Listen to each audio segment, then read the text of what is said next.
You don't seem to need a warm-up. No. Like I would need. No, I just kind of let it fly. Sometimes it's great. Sometimes it's not so great. Sometimes I say things like, well, I shouldn't have said that. Shouldn't have said it that way. Put one of those on the last episode. Yeah, you did. I forgot to edit that out. I'm sorry. That's fine. If that's the most offensive thing we do this entire episode or this entire career that we have, I think we got out pretty good. Well, the fans just don't know what I've really edited out that we've said. The rants All right, we've are gone you trying to get the FCC to come knocking on the door?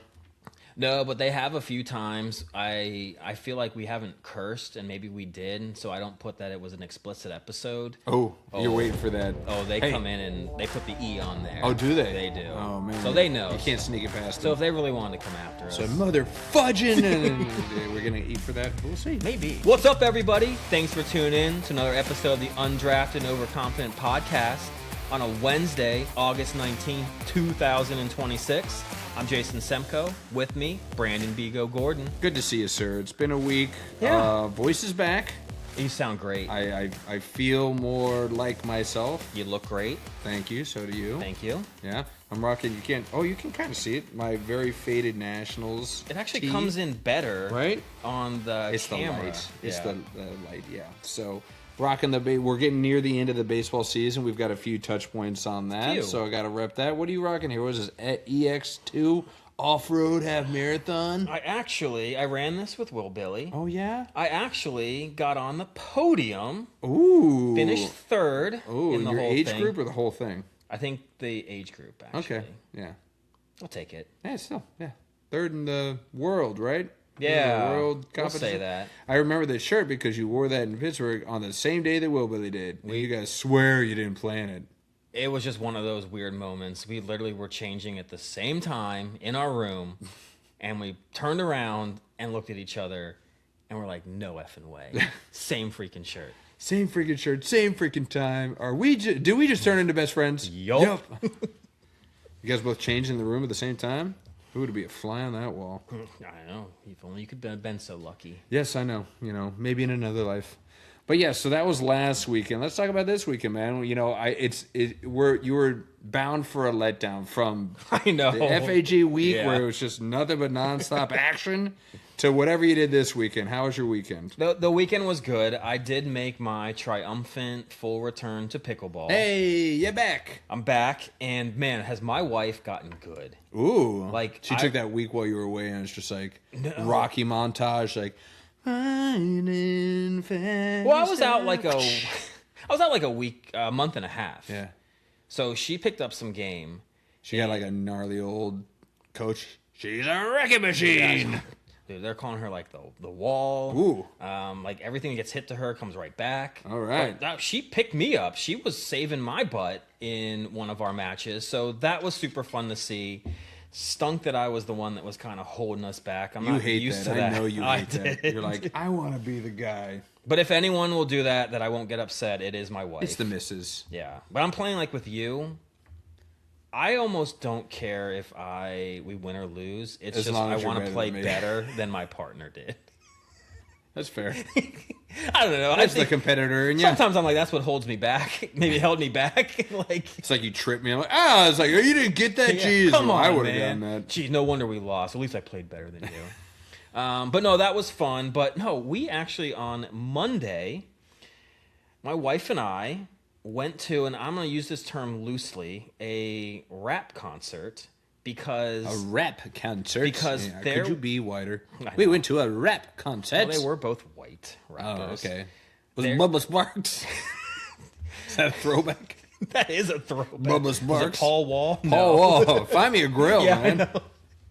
No, there was couldn't have been more than 30 people in this venue. This was a concert? Okay. Yeah, I know. I don't know what else to really superly call it, because that's what they call it on the ticket. Okay. But no, it was. We went to go see this guy Ashton Larold.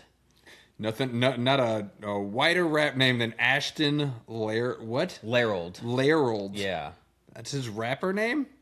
Yes, and we thought that was his real name. That's his stage name. That's his stage name. Ashton Larold. He's 30 years old. Okay. He's got some good songs. And we also saw the main headline was Kill Bill, the rapper. Okay. Yeah. Never heard of him. Didn't much care for him. Nope. But it was so weird. We were by far the oldest people there. Oh, so this is like a young crowd. They were like, oh, the Kill Bill's coming to town. They all look like VCU students. Where was the venue? It's called the Camel, which is literally right across the street, almost from the other location of where I work. The Camel Toe. But yes. but right there in the city of Richmond. Okay. Very small venue. It's like a restaurant, and then it had like a side stage where you could have like band play, rapper, like just like a standing room area. Okay. So it was fun. The music was good, but it was one of those where both rappers each time they're like getting closer. This song's kind of like going to be like a headbanger, so we need everyone to jump. And my wife, who was in front of me, like turned back and was like, I don't think we can do this. And I was like, I don't think I can either. I tried, and after like 10 jumps, I was like, my knees can't take this anymore. I thought you're just because like you're not rhythmically with everybody else. Like you're jumping off beat. You're like they're up and you're down, and you're up and they're down. Well, that happened a little bit. That was another reason to stop. But no, it was just some of these guys. I'll give them credit. With 30 people, I root for both these guys. Oh, okay. Because they made fans out of you. They did. Because they sang and rapped and gave the energy like it was like MetLife Stadium. Really? Okay. I mean, they were full bore into it. They were pouring their heart out. And the only thing I could remember was I saw this clip. Oh my gosh, what's his name? Who was the rapper that was with? You're not going to know. Oh, how dare you? Travis Scott. I wouldn't know Travis Scott. Thank you.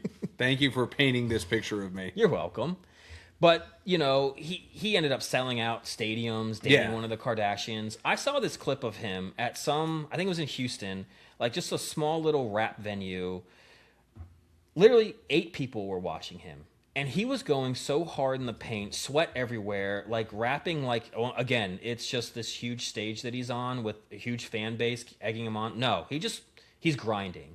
And I felt like these guys were grinding and just laying it all out there, and this is their job. And I was like, I'm rooting for these guys. Hey, like, there you go. These guys don't just start out where they just go to a studio, put a record out, and then all of a sudden they're playing in these huge venues. Like, they start off small, even the most popular ones. And to do that kind of grind, because it was a Monday night with 30 people at the most, and they're going out there like it's their last ever concert. So yeah, all right, kudos land to it them, all man. out there. Yeah. That's how you get those diehards. They're like, man, great set, right? You know, you can be the best voice or whatever, but you're only going to go so far if you can't perform live. And they're doing it. And they put on a good show, too. They kept you entertained. They were funny. They had some good collabs with each other. Ashton Lerold, listen to him. Kind of funny. Okay. Has a song where he just doesn't like Guy Fieri and just raps about it. So it's fun. Kind of sounds like Lonely Island. Sounds like something Lonely Island would do. A little bit. All right. But it wasn't like Lil Dicky. It wasn't like comedy rap or anything like that. No, not you know who Lil quite Dicky that. is, or do I need to explain who that is? I'm sorry, I don't know. You're talking about who was the singer that you're like, I just love this guy because he has great pipes, and I'm like, I didn't know if you turn genres. No, I'm an equal opportunist. Okay. All right, you know, if it's good music, it's good music. We talked about how I hate mumble rap. So if you try and give me a mumble rap guy, I'm like, nope. Okay, pass on that. No, but you're talking about Teddy Swims. Teddy Swims rocks. There it is. Yeah, you got pipes, man. Got pipes. Yeah. Hey, you and him could do a good duet after what I heard. Pittsburgh. I'm a one-hit wonder, man. I'd pay to see that. All right. Well, all right, Teddy, you heard the man. Let's make this happen, man. Make it happen. Yeah, so anything else? I mean, that's a good weekend. You went to a concert. Yeah. You got some exercise. No, it was fine. And then, but, man, starting off that Monday, it kind of got me thinking about when we would record on Mondays. Yeah. The rest of the week has just felt behind. I mean, we didn't get home till like 11:30 on a Monday night. I know. They're just old, man. Yeah, man, you can't do that. Like my wife wanted to stay because they said they were gonna come out and like take pictures and do autographs or something. She's like, yeah. And we sat there for like 5 minutes, and she's like, "All right, let's just go. It's already late enough." I gotta be up in the morning. I know. I gotta feed my dog. We gotta work. Yes. These other kids all these VCUs, they're like, yeah, we're gonna sleep through our 8 o'clock class. Exactly. I remember those days. Me too. Why did I ever give myself an 8 o'clock class? Freshman year of college. I am an early person. You are, okay. but college was a new beast. That's a different altogether. I signed up freshman year, first semester, Monday, Wednesday, Friday, 8, 9, 10 o'clock. What classes. Is wrong with you? I rarely went to any of them. Were you just like, I'll knock them out and then I'll have the rest of the day? Is that what you're doing? The rest of the day to go to the gym, play flag football, play soccer. Yeah. Yes, that was going to be a great plan. Yeah. Yeah, I'll never forget when me, Will, Billy, and Seaver, we had the same, I don't know, it was like a business class at like 9 o'clock on, same thing, Monday, Wednesday, Friday. Yeah. Little did we know, did we decide to join the bowling club. Oh, yeah. Bowling club that went out every Thursday night, and it was an S show. Yes, it was. Complete S show. We had our own nicknames, we named them after Top Gun call signs. Oh, that's right. We had, I was Jester. Okay. Named Fitz. And every time I got a strike, I don't know why me and Seaver thought this was going to be a good, like, because we try to do, like, you know, touchdown celebrations. After a strike, we do our own little kind of dance thing. I remember. And I would lay on the ground, and he'd act like a fisherman. I'd act like a fish on a line, and I'd just, like, do this move. That was my thing. Yeah. What a stupid idea. Why did I agree to this?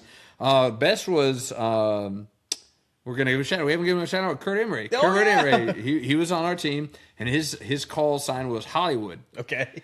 And every time he got a strike, we would all run up to him like paparazzi, and we'd be like, shh, shh, shh, shh. That was the best. I would slide get it up from the top. Man, that was a great one. People hated playing against us. Oh, I played with you guys, I think, the last year you did it. Yeah. I kind of didn't remember you guys had the call names. Oh, yeah, we had call.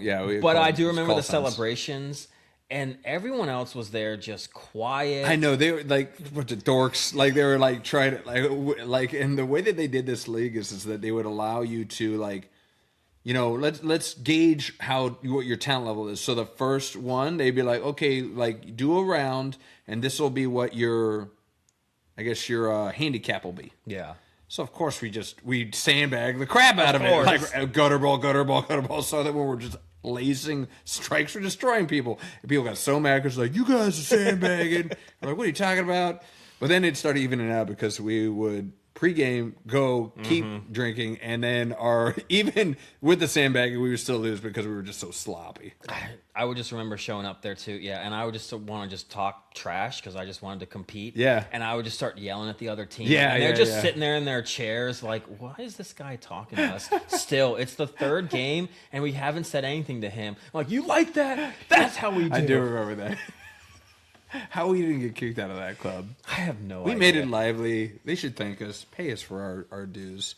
But yeah, no, but then the Friday morning class was a nightmare. Absolute nightmare. Did you actually go? I went. I feel like I went more than the three of us. Out of all of us, I was the one that went most. And I remember it because, yes, it was a business class. I do remember this. Living with Seabear, I believe that you would have gone more than he would. I would have picked Will Billy, yeah. I think he had zero respect for that class. Okay. And he was like, I can coast and still get a B. And I think he did. Because he's just a clever guy, that Will Billy. I know. But yeah, so that sounds like a fun weekend. It was. My weekend was quiet. I wanted a quiet weekend after a very loud one. We had like a neighborhood like end of summer party. We went over there for the kids. They had a big water slide or like one of those blow up slides. Yeah. Went down, stayed there for a couple hours. But other than that, it was just kind of a chill weekend. The most exciting thing about me is that I found my new itch to scratch, and that's betting on preseason football, baby. Oh my God. You guys are such degenerates. Oh, excuse me. I'm 2 for 2. So on the last weekend, on the first week of preseason, it was the Dolphins versus the Commanders in the preseason, and I posted in our group chat. I jokingly, it was really just a joke. I was like, all right, and I put like I set it as a $100 bet. Yes, you did. Because the Commanders were home dogs. They were like plus 1.5 or 1.5. And I was like, okay, plus number if they on the money line. I was like, $100 wins me like $150. Yeah. And I was like, Seabear, who's with me? And then Seabear came out and he was like poo-pooing. He's like, well, I wouldn't do that. Like, they are, like, the Dolphins are playing their starters. And Darkness came in and he was like, yeah, I wouldn't make that bet. I know, I remember seeing that. And I was like, oh, yeah? double down. I was like, done. I put it in. And because they were joking, they're like, yeah, the Dolphins are playing their starters. So I was like, yeah, so it's like second string versus second string. Their team is awful. Yes. Like that's not a layup. Also, the starters would be in for one series. Exactly. And that's the other thing. I was just like, yeah, who cares? Like, I mean, that's not the whole game. And what happened? Hit. I know. Hit. So you know what I did the next night? Double down. Dude, I know. I did it again. I even put it on the chat, too. I was like, boys, who's coming with me? And I did $100. Again, Ravens home dogs by like 2.5 to the Eagles. That's right. And they trounced them. Ravens trounced them. The like Ravens are preseason guys. Exactly. That's the other thing I was thinking. I was like, they live to always win in the preseason. Yes. So I was like, why wouldn't I bet on them? They're home and they're dogs. I'm getting a plus number. So I did it again. I was like, $100. Who's with me? Silence from Seabear. Silence from darkness. Yeah. But somebody had come along with me. DW. He did. He came alongside me. He didn't go all the full hundo. Yeah. He did get 50, and he won himself $80. So trail me, my friends. I'm going to continue to do this. This is my new bit. I am up $310 right now. Yeah. Why not let it ride? So this is I gave Jimbo a sneak peek for our friends that want to. They might not get it in time unless they listen to our podcast tomorrow because there's a couple games. This is the method behind my madness.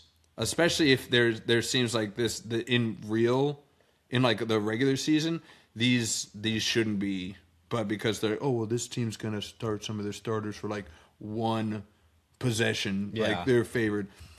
I always go for the home team dog if it's a narrow gap. Okay. So tomorrow you got the Raiders are favored against the Texans. Texans are home dogs plus 1.5. $100 there. I have not seen your face look so lit up and I'm happy. So excited. I'm $300 up. I'm playing with house money. House money right now. Tomorrow night also, Niners and Chargers. Chargers are home dogs plus 1.5. Who are the Niners going to play? Why are they favored here? You're right. You're not wrong at all. And then the next day, your boys.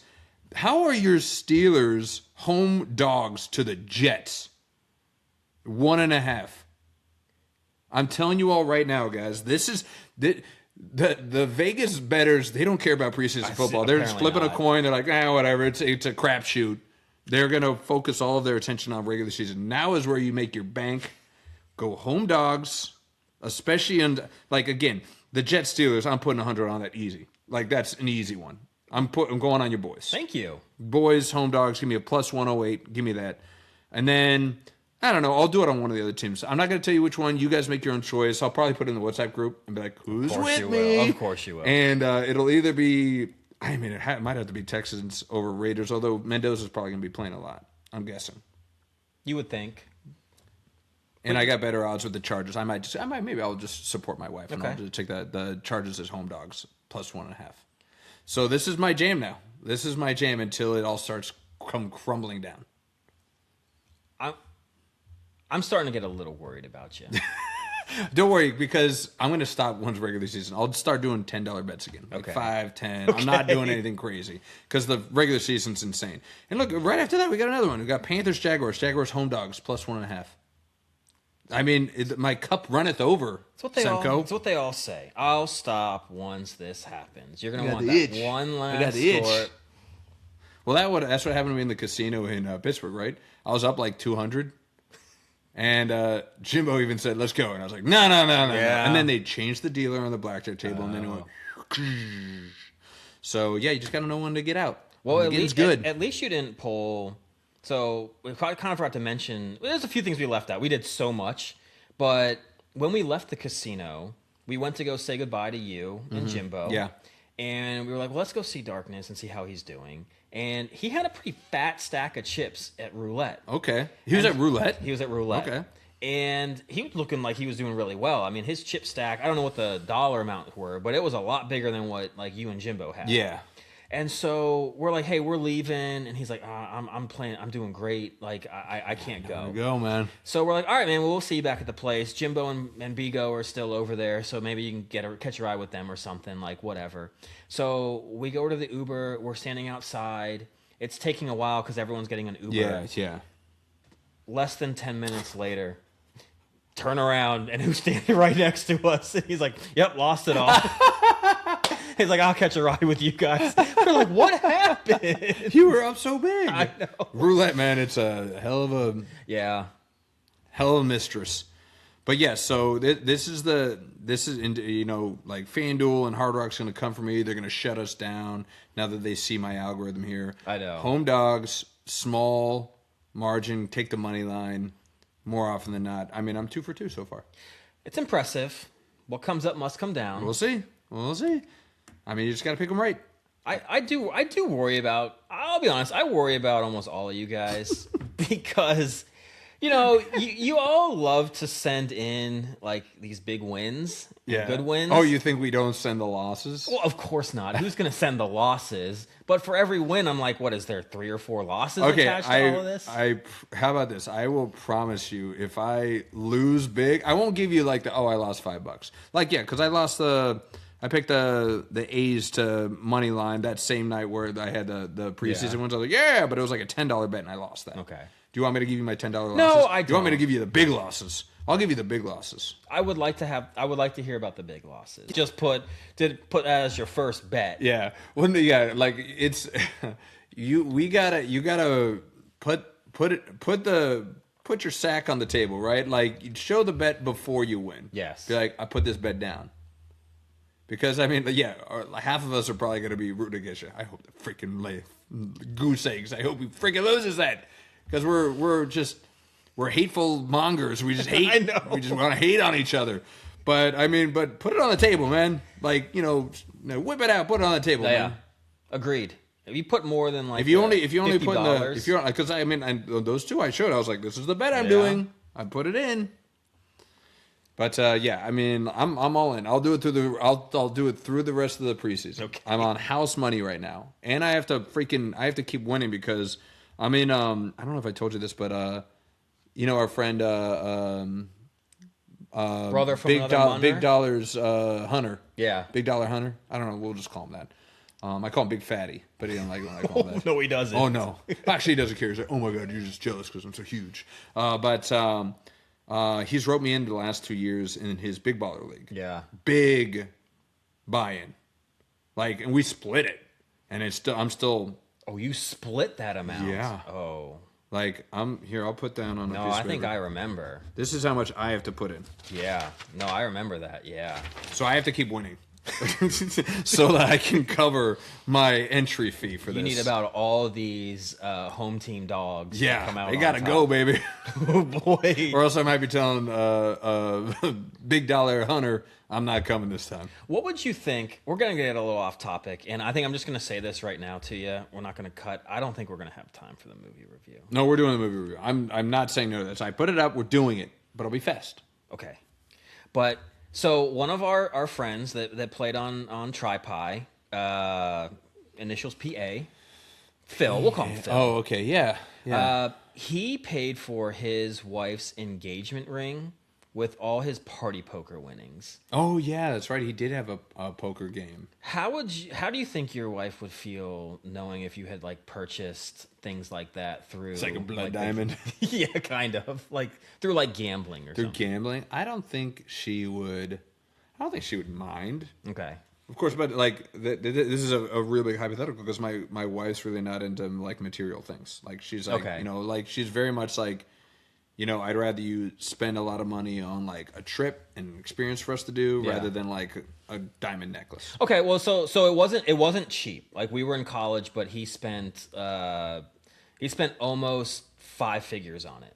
It was close. Yeah. Okay. So that's gambling. Yeah. You're spending that kind of dough. Yeah. Like that's where I'm kind of like I don't know how I know my wife would not like that knowing that you're throwing that kind of cash. Yeah. I mean, like, well, if it makes you feel better, I'm nowhere near that. Like I know the $100 bets. I'm like, ooh, that's a spicy meatball. Yeah, I know.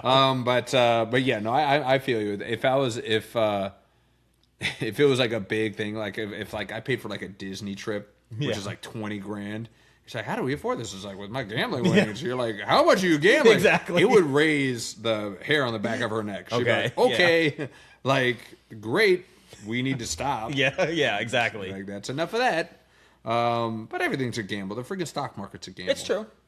That I'll never understand. That's like my closest reference to the stock market. Where I'm like, this is kind of what it's like. Are movies? It's Wall Street. Yeah. Boiler Room. You remember Boiler Room? Is that Ben Affleck? Yeah. Yeah. Vin Diesel.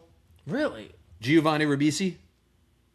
The name sounds familiar, but I don't remember. I saw it like once, I think. Well, guess what?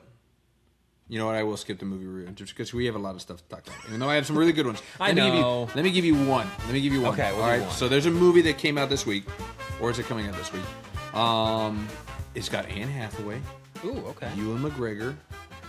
Sounds like a love story. And it's called The End of Oak Street.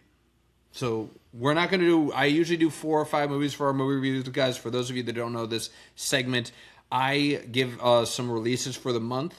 And I just give the title. Yeah. Maybe I'll give you the genre and the leads. And you have to... And Semco has to create his own story what this movie's about. Yeah. So you've got it. It's got Anne Hathaway. It's got Ewan McGregor. And I'll even tell you, they play a husband and wife in a family called the Platts. Okay. But what is The End of Oak Street about? They are both... This feels like a very serious movie. Yeah. And I think that maybe The End of Oak Street, I think it's going to be a sad movie. Okay. I think that it's going to be like a family tragedy.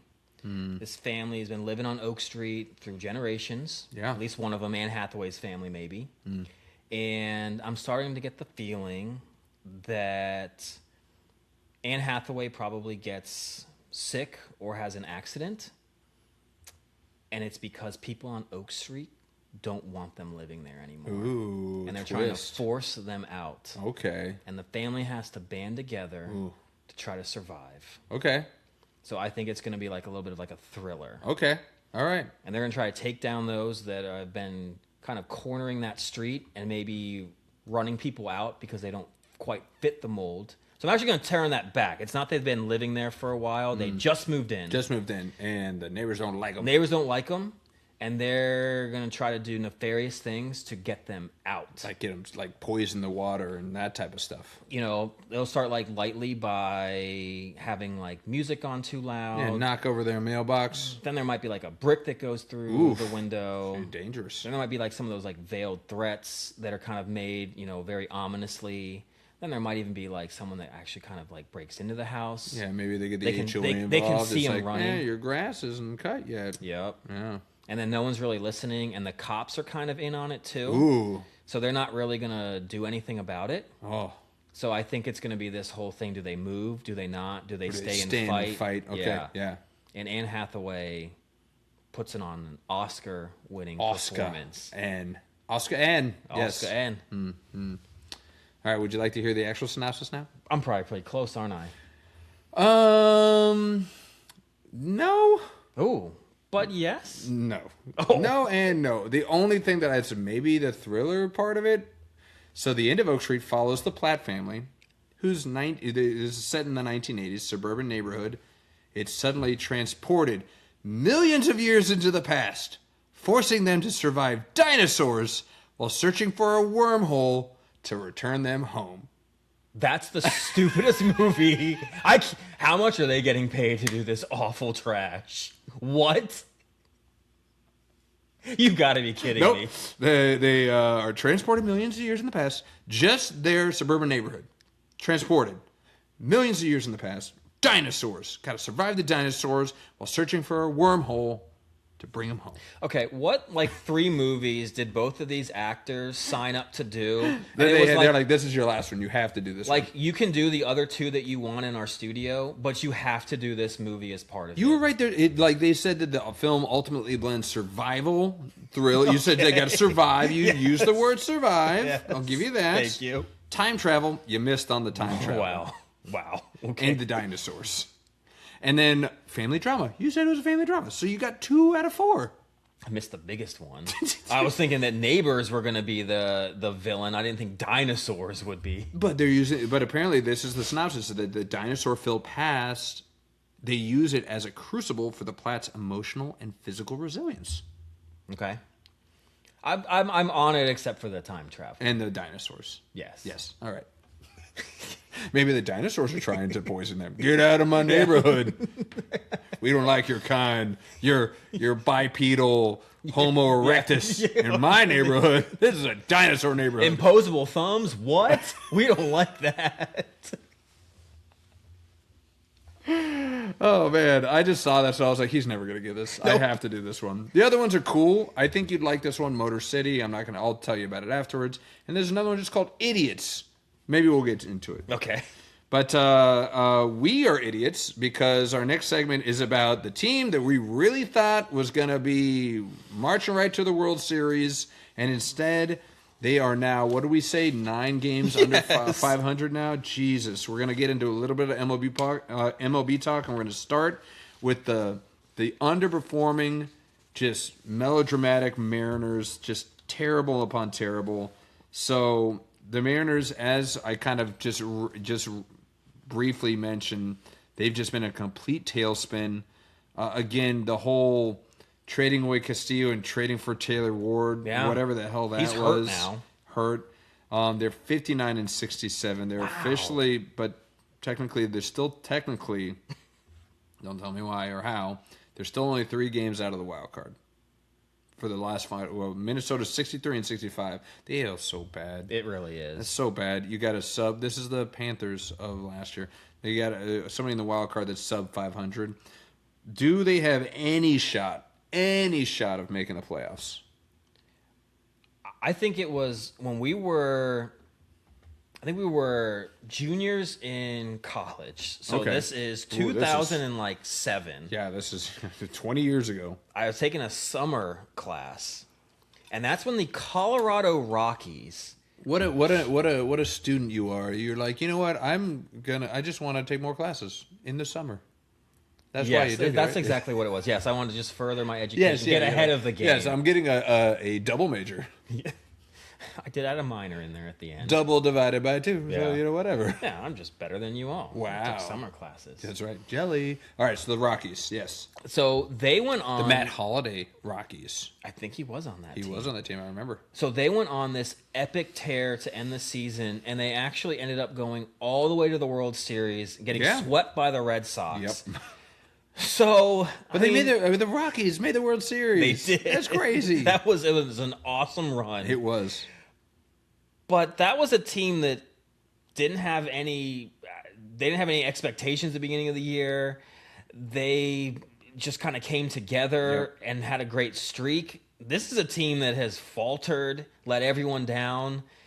It's hard to believe they're going to come back. But they've got the players that could. God, we've been saying that all year, dude. When do we just stop saying that? I'm stopping saying it. They're done. I mean, let's be honest, their pitching has imploded. It has. I mean, Brian Wu, he's got a 4.1 ERA. Oh, I know. Kirby's got a 3.8 now. That's right, you got Wu on your team. I got Kirby too. Logan Gilbert is their best pitcher with a 3.28. That's even Emerson Hancock, he was lights out in the beginning, and he's just kind of faltered down the line. Bryce Miller is pitching terribly. He's not even on the top 4 in the ERA. Like, yikes. I mean, I'm officially off. I can't support anything that these guys are doing at this point. It's tough to watch. But here's the crazy thing: because they have young, strong, healthy arms. If somehow they do make the playoffs, I wouldn't want to face them. Well, especially to get in now, they'd have to go on a quasi-run, so they'd be playing hot. Yeah. But, I mean, the thing is, too, is with their hitters. I mean, I saw something that Cal Raleigh, this is the biggest difference in Major League history of, like, OPS from one season to another. Yep. He went from last year, he hit 60 home runs, 125 RBIs. He has 13 and 44 RBIs as of August 19th, and he is batting 157. That's terrible. How do you go from 60 to 13? How? You know why? Home run derby. Kills him. Yeah, you're right. Yeah. But he's not the only one. You know, you saw a huge drop-off of their big bashers. They had 3 big bats in their lineup that was supposed to be really kind of carrying their team. They had Cal, they had J-Rod, and they had Josh Naylor. Screw you, Josh Naylor. Yes. Only reason he's still on my team is because he's stolen 25 bases. Yeah. This guy's leading my team in stolen bases. He's a chunky first baseman. Yes. He is batting a reasonable 267, but he's hit 10 home runs all year. That's unacceptable. 10? He had 92 RBIs last year. He's 44 right now. J-Rod, 32 home runs last year. He's barely half of that right now, 19. He's got 19 dingers. Yeah. And again, the run production is just plummeted. 95 last year, 52 this year. It's unacceptable. Yeah, they have the worst batting your franchise average. player. He's batting 250? And I think he's checked out because, what a time to bring this up, because they just got waxed. MLB tying record of a shutout, lost 22 to nothing. And some of that runs were because Julio didn't know how many outs were in the game and threw the ball into the stands. Fly ball, caught the ball out number 2. Yep. 2 or 3 men on base. At least 2. And he chucks the ball into center field. What a bonehead. Unbelievable. I mean, we see it every year, and usually you just kind of laugh it off, but when it's a team like this... You think you have all of the potential in the world, and then you become a laughing stock? It's really a shame. But yeah, I mean, I don't know. I don't know if they're going to... I mean, I guess technically, mathematically, they have a shot at the playoffs. You do. But they've given me no reason to believe that they're going to go on any kind of run. No, this has been we were talking about it almost every month for the first 3 or 4 months of the season, and we would talk about that, like, are we worried yet? Are we worried? Yeah, and we seemingly weren't that worried. No. The bats start off slow; they'll get it hot. Yeah.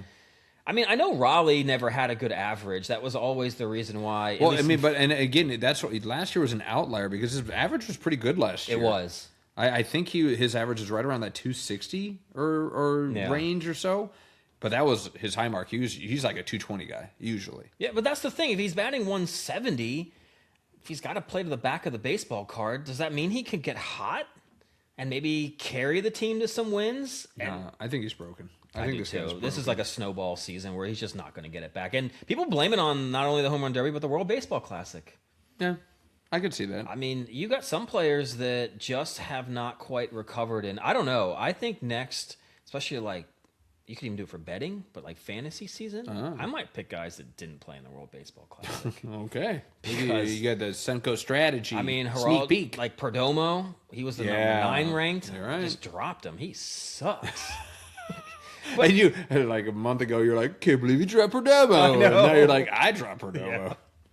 He's still out there. Well, I mean, like, I can appreciate how, we didn't want to give up hope on the Mariners. We're like, no, like, they still got a chance. You know why? Because it correlates very much with my fantasy team. Yeah. I was like, no, I still got a chance. There's still a chance. 2 weeks left in our fantasy playoff season, and I am the outside looking in. I'm in that 7th spot, and it doesn't look great. Nope. My team just cannot get right. Like, when my pitching's good, my bats are quiet. When my bats are good, my pitching's quiet. Yeah. And then usually my team's been a Sunday strength, and the weekend's been just the worst for me for like a month. So 2 weeks out to the fantasy baseball players, you're sitting pretty in first. I'm on the outside. I need a miracle. The problem is, and I debated this because I'm playing the 6th place player right now.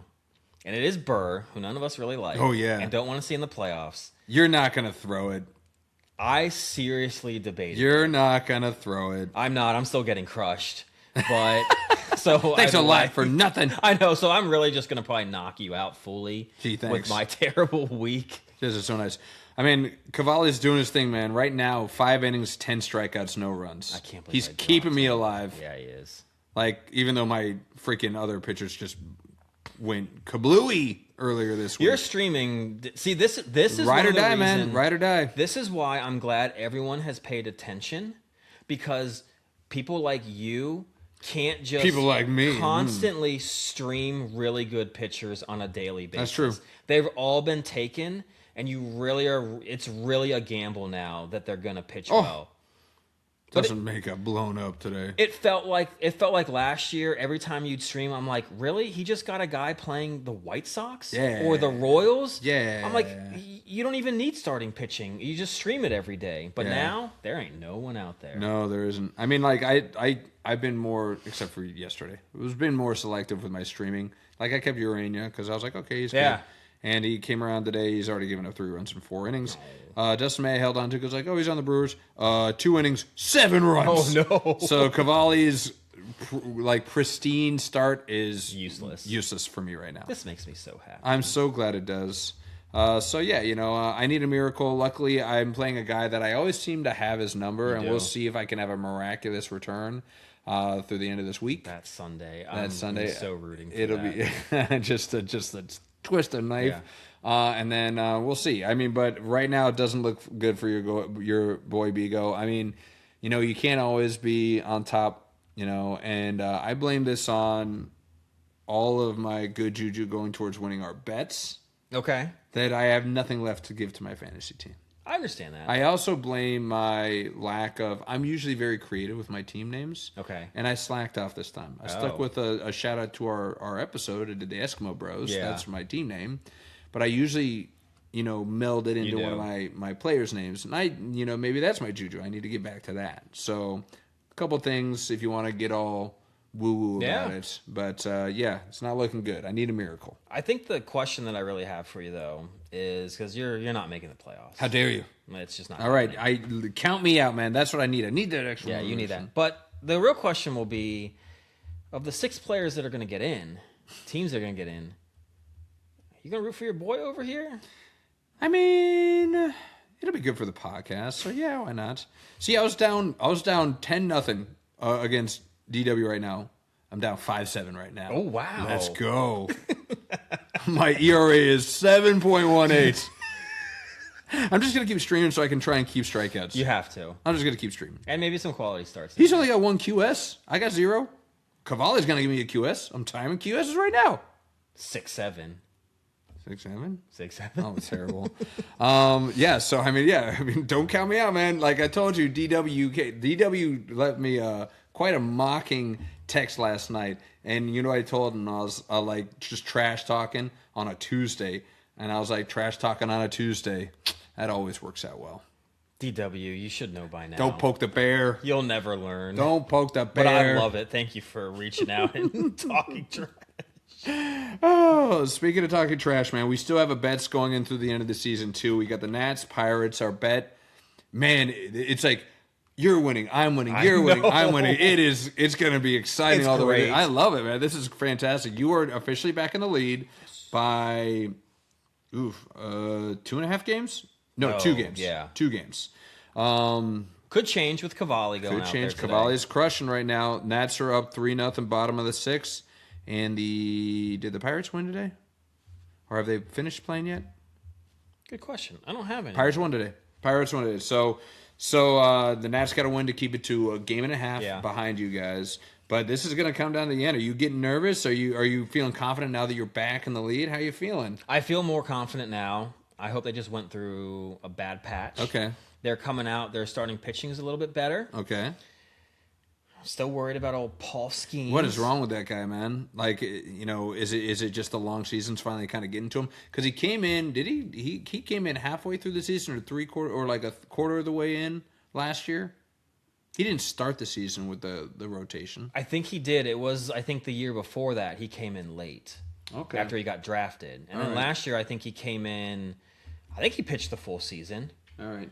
And then, dude, I'm telling you, I might be buying into this World Baseball Classic thing. Man, you are full hyped on it. You keep talking. I'm going to come off screen because I forgot to plug in my laptop. Okay. Oh, no. Yeah. So you're believing in the Skeens, the curse, the World Baseball Classic. Everyone was super worried about him pitching, and he really wanted to do it. There's something off with his fastball.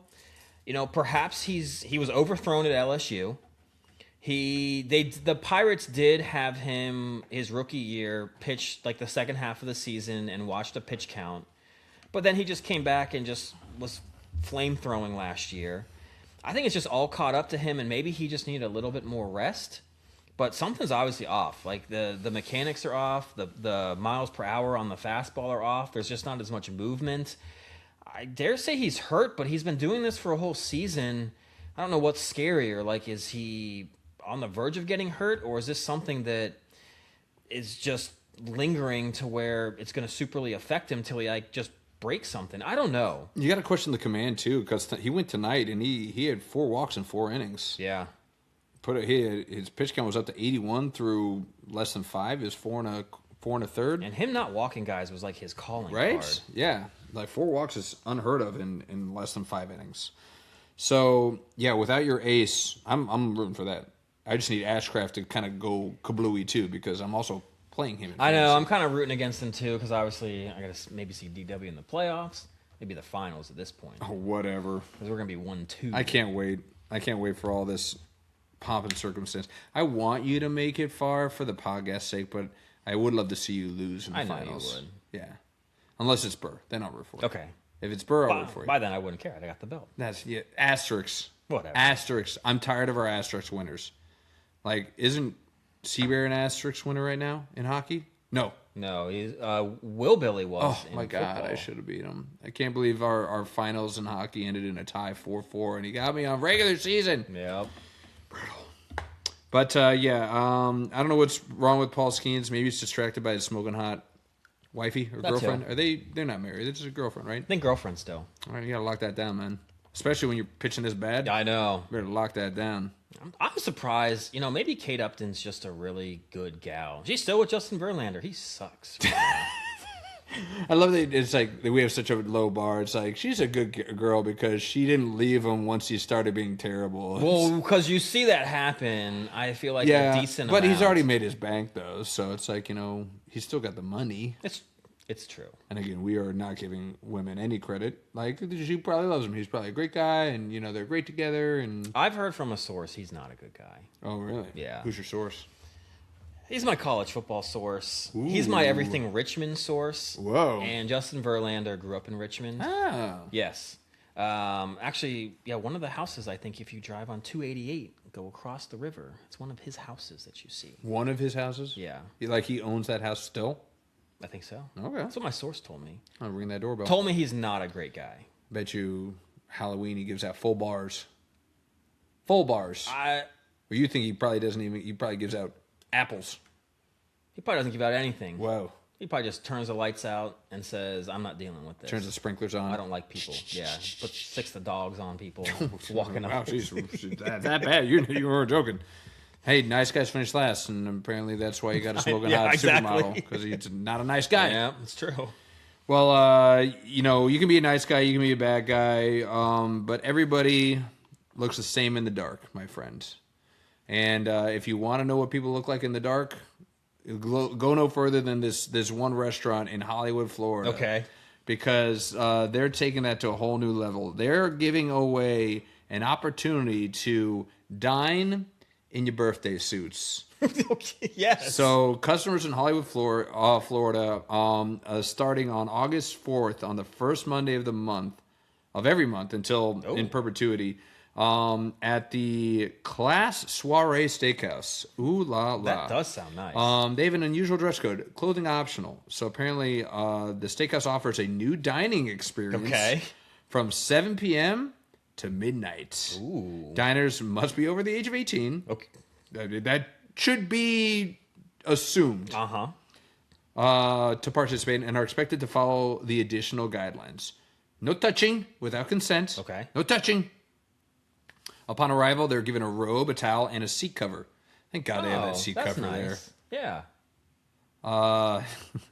The chef and the owner, Murad Ali, says his staff members, who remain clothed, so don't get all hot bothered, stay clothed during the event, have been well trained and are respectful to the hungry nudists. Tickets start at, of course, $150 for women, $250 for men. Of course. Of course. It's like online dating. We pay so much more.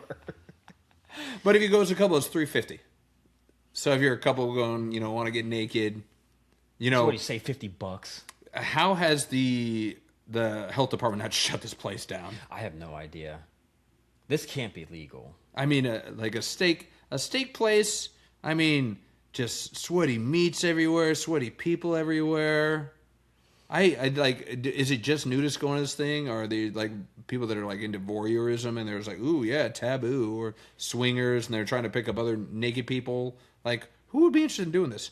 Like, I don't even like. I always like want to wear clothes like when I'm. Me too. Except when I'm in bed. Wink, wink. Wink, wink. Yeah, but the idea of eating naked might be in my like top 3 of least likely things I'd want to do naked. There's no appeal to it. Yeah. Is this just for, like, what Will Billy would say, just for the experience? Maybe, I guess. Especially, but a steak knife, you get this giant steak knife, like at a steak place. Yeah. There's just pointy things everywhere. Hot meats that drop it just burns everywhere. Yeah, but how often does something like that really happen? I don't know. Like, I feel like it's like Murphy's Law. It's like if it can't happen, it will happen.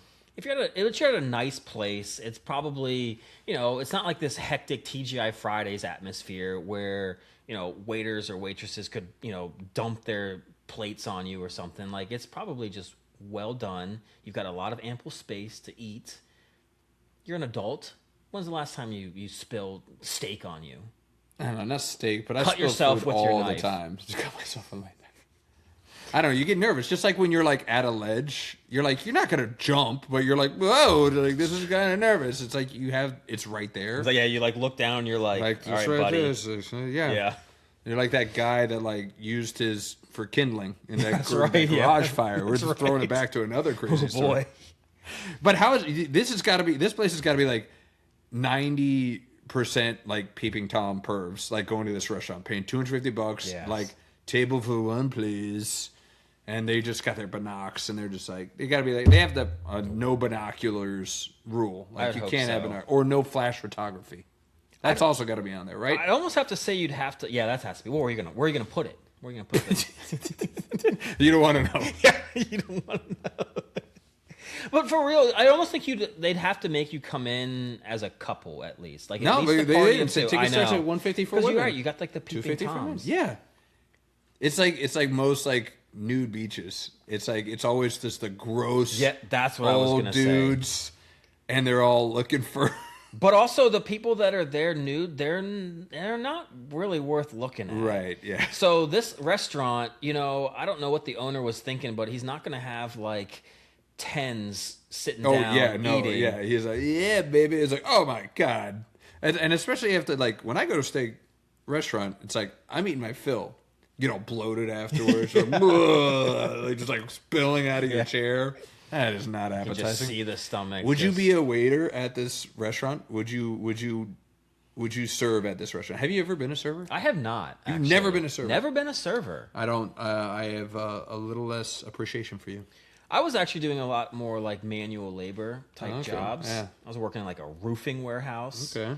Unloading, loading trucks and stuff. So I was actually doing some hard labor. But I do kind of wish I had that experience because it seemed like I was the only one that didn't ever wait. Yeah. I don't think I would. I don't know. If it's just for one day, I think I would. The tip you would have to hope. I mean, I think we found our next punishment, man, for our bets. Okay. We gotta go work at this restaurant for a week. Just for shift, that day. 7 p.m. to midnight. It's a great experience. I've seen some things. I could report back. It might be even worse than I thought. I feel like they were all 2s and under.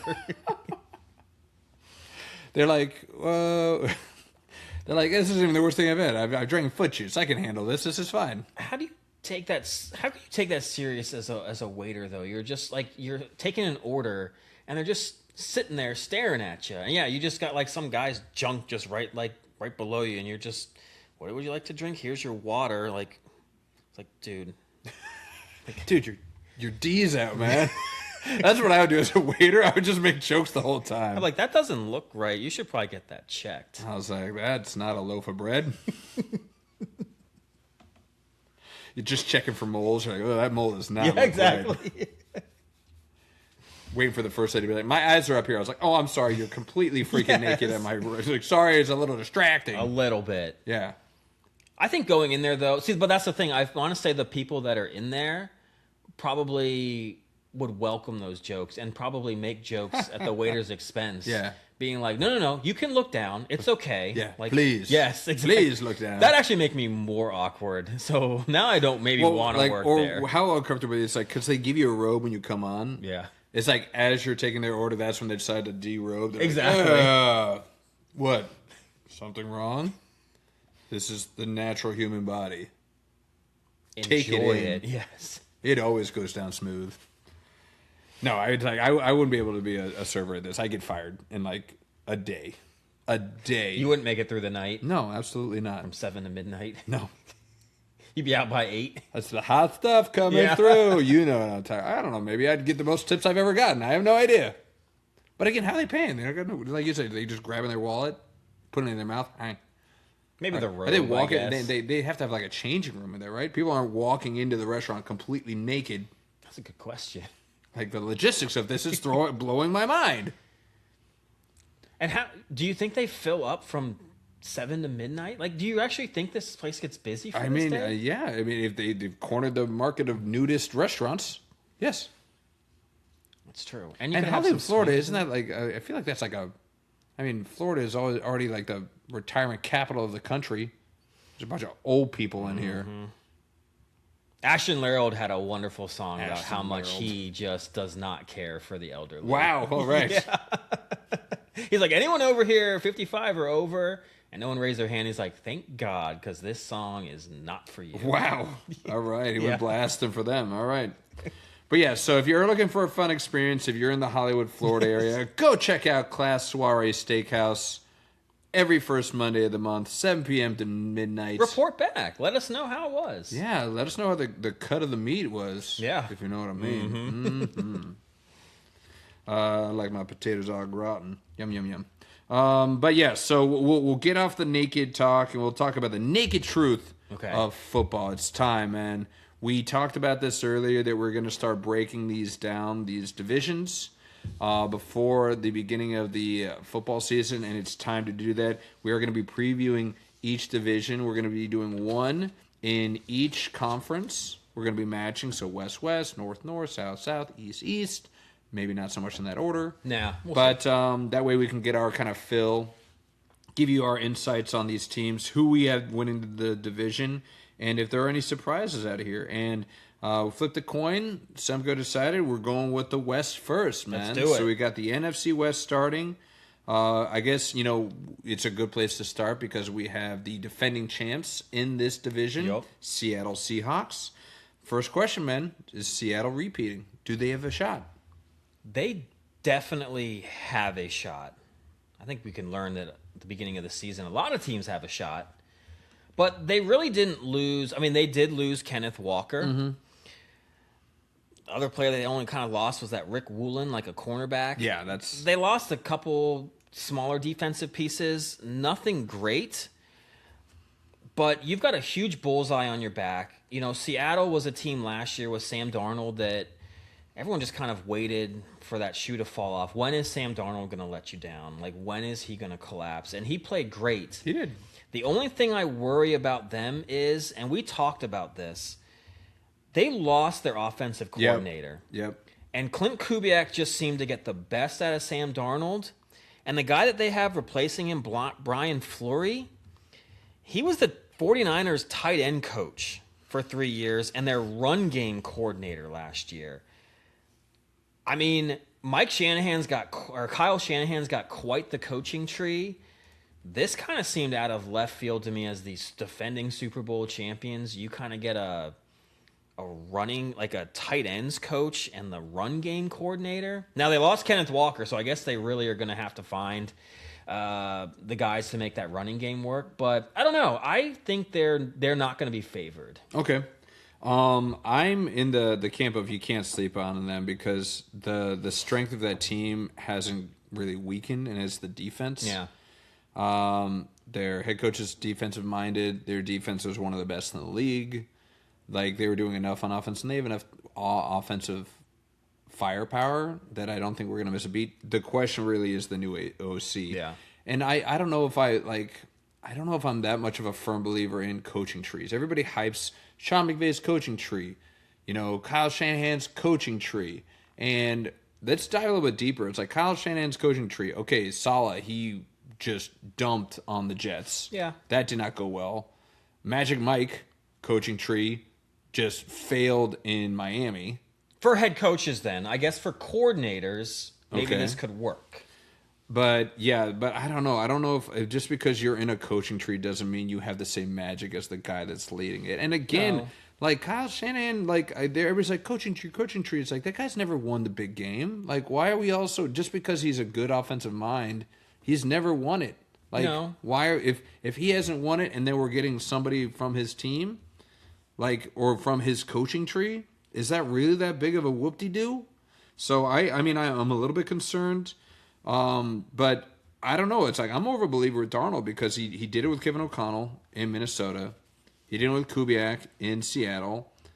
Two very different offensive mindsets. Yeah. And I think that he's adaptable. I think that he's finally matured enough and he feels comfortable in his own skin. And it helps when you have the best wide receiver in the league thrown to you.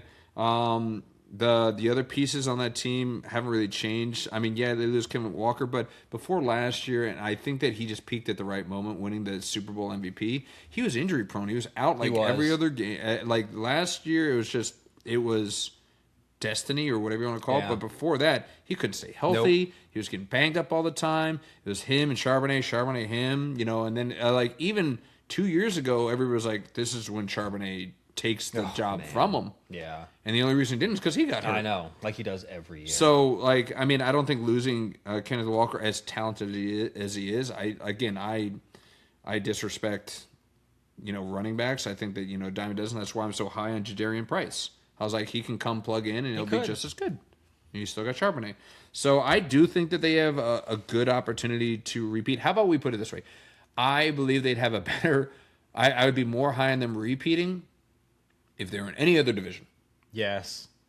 If they're in any other division, I would say... These had 3 of the final 4 teams in the NFC last year. If they're in any other division, I'd be like, yes. Repeat, they're gonna win the division. They haven't lost much. New AC coordinators come and go. The mindset and the mentality comes from the head coach. This head coach seems like he's got it. Mike McDonald's a head coach personified. So I do think that they can repeat, but it'll be can they get it out in their own division? That's going to be it for me. So is Darnold now? Are we putting him as like a legit quarterback? Like we should basically, until he retires or until he kind of hits an age where you see a decline, like should we expect him to be a good NFL quarterback? Yeah, I mean, like I'm at the point now where how much more does he have to prove? How much more? I mean, he led a team to a Super Bowl win. He was phenomenal in that Minnesota offense. He was. Like, he's strung together, 3-4 good years now. I think that I'm not going to put him in elite. No, not elite. But I mean, but I'll put him above the terrible tag of game manager. Yeah. I don't consider he can win a game. I mean, you saw it. One of the instant classics last year in the regular season was that Rams-Seahawks game. And he played very, very well in that game. So he's not a game manager, but I'm not ready to put him in like elite status. But I definitely think that he's a good quarterback. I'm not ready to take him above game manager. Like, oh, really? Kevin O'Connell in that offense and this offense last year, I want to see what he does with this offensive coordinator coming off of being a Super Bowl champion. He made some big throws. I'll give him that. I just don't know if... I think he had 2 really good systems that he was in. See, I'm ready to push back on that, man. It's like I'm ready to see if that narrative changes because what happened when Darnold left and Minnesota was stuck with J.J. McCarthy? Everybody's like, oh, this guy's going to be great because he's got Kevin O'Connell as his guru. That offense was terrible. It was terrible. Terrible. You're right. Carson Wentz, another journeyman, just like Darnold, came in. Terrible. You're right. If Kubiak goes to the Raiders and that offense is garbage, then it might be Sam Darnold. Like, start changing the narrative. I need this season to. It'll be an interesting. I'm interested to see. I am. I'm rooting for him. I'm just all the years leading up to this. It's really soured you. It's seeing how bad the whole ghosts in New York and like so many more negatives to like 2 good seasons. It's just. It still seems like it's weighing me down a little bit. And it's hard not to think with, the other team we'll get to the 49ers, like with Purdy. Like, it's just system quarterback, like just playing that well. It's just, and we'll see, Jackson Smith and Jigba, everyone's going to be focusing on him. Who's going to be the number 2? Is our boy Barner going to be a legit tight end? There's question marks. If the running game can't get going with Jadarian Price, where do they go and force Darnold to throw? What do we see from him? So I think that's going to be, because everyone just kind of kept writing Seattle off. They weren't buying into him last year. And I think there's a big difference between having the bullseye on your back and having teams in the offseason legit looking at you and figuring out how to play against you. Then, yeah, I know Seattle could be good. Mike McDonald's a good coach. They'll have a good defense. But you know what? We've got all these other teams in the league. Like, we got to try to figure out the Eagles, maybe the Cowboys. Now we've got to figure out how to beat Seattle. So we'll see what the teams, they might throw more things at them now, knowing how good they can be. So we'll see. But I am rooting for Darnold, but I'm this season is going to be make or break for that. San Francisco, let's go over to the Niners. Yeah. I'll let you kind of lead. I already know where I'm going with this, but for the Niners, how are you feeling? Like, has this version of the Niners are the best years behind them? I definitely think so. I think this is like when we talked last year and everyone just sat there and we talked, especially in the AFC, we talked the Chiefs, we talked the Bills, we talked the Ravens, and nobody really sat there and looked out and saw, oh, there actually might be some younger teams like the Patriots, like the Broncos, even like the Texans that might actually be better. We just all assumed, and we've just been assuming the 49ers are like a lock to, we talked last year when they made the playoffs or in the playoff hunt, we were like, somehow they're 11-5, like smoke and mirrors. How are they doing in this? No one's talking about them. And I'll give Kyle Shanahan some credit, but this team is just 1 year older. I don't know if they've got any more nuances to throw out there. You just assume with the names that are on the jerseys that they're going to like have another great season. This is a young man's league. It just is. All these guys can't stay healthy. Trent Williams cannot continue to be the best left tackle in football. This guy's so ageless. How is he still It's true. So good? Power to him. I hope he does well, but it's just this team hasn't done anything new, and I think you start seeing these teams, at least last year, the teams that were really successful, new players, new systems, young players, depth. 49ers don't have any of that. They've just got these great names that if they're all healthy and playing at their max, they could win the Super Bowl.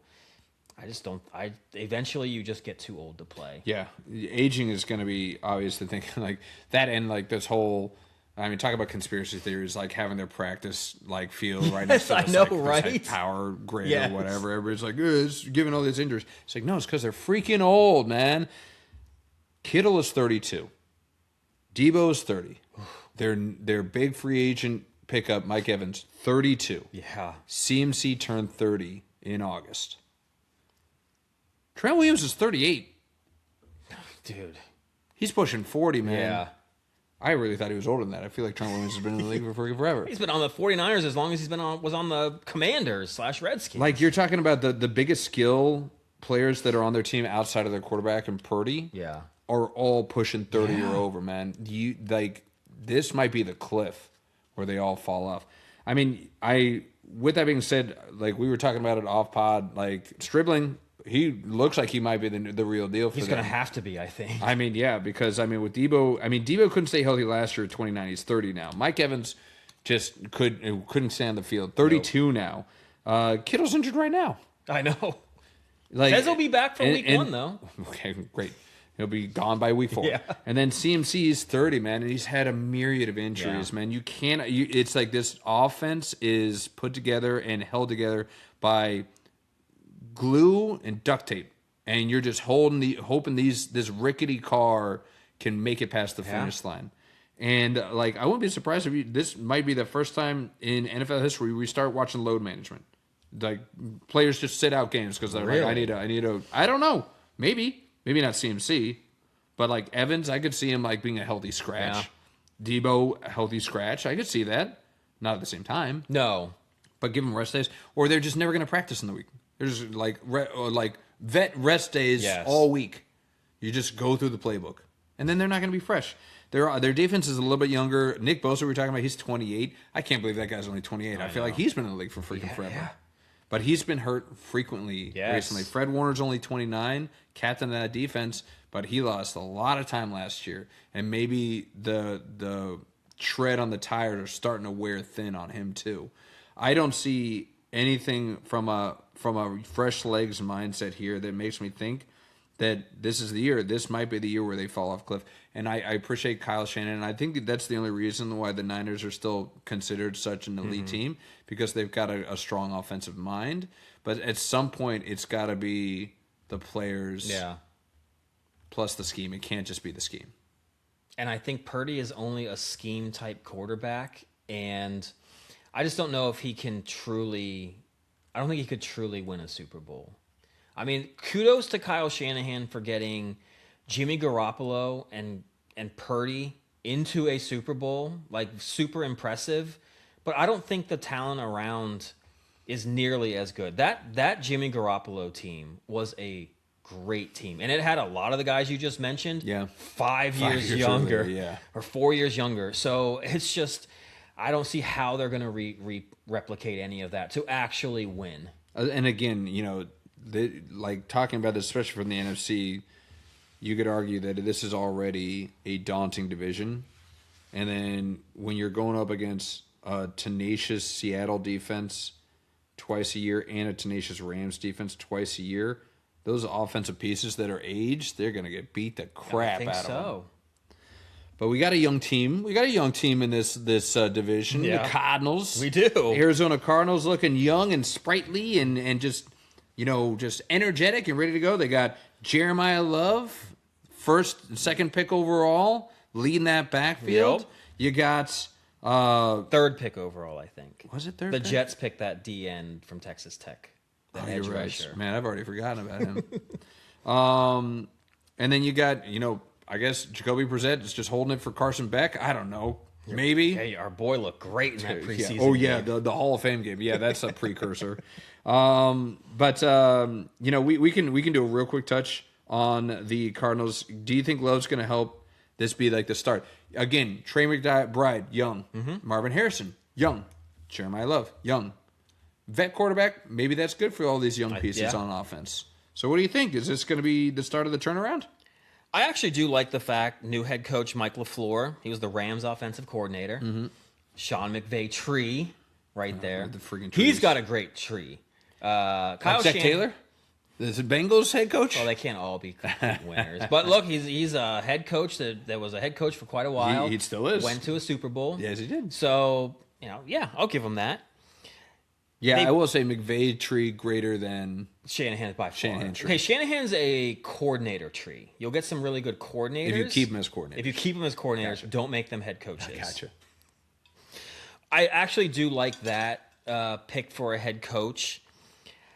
I really think that Marvin Harrison Jr. is going to turn it around. Really? You're coming around. You started tweaking this when we were doing our fantasy draft recap. Yeah. And you're like, Marvin Harrison was there. I might have tried to reach for him. I think the talent's there. Okay. I've heard he's happier in camp. Okay. I do think the only thing that I wish for him, I do almost maybe wish he doesn't do as well, because I think he needs a new change of scenery. Okay, you want him to leave? Yes. I think it's kind of like not exactly the same, but talking about like Adley Rutschman leaving the Orioles and going someplace new. Okay. I just think the pressure of he was like the fourth pick overall as a wide receiver. The hype around him was the best wide receiver. He could be a top receiver in the league as a rookie.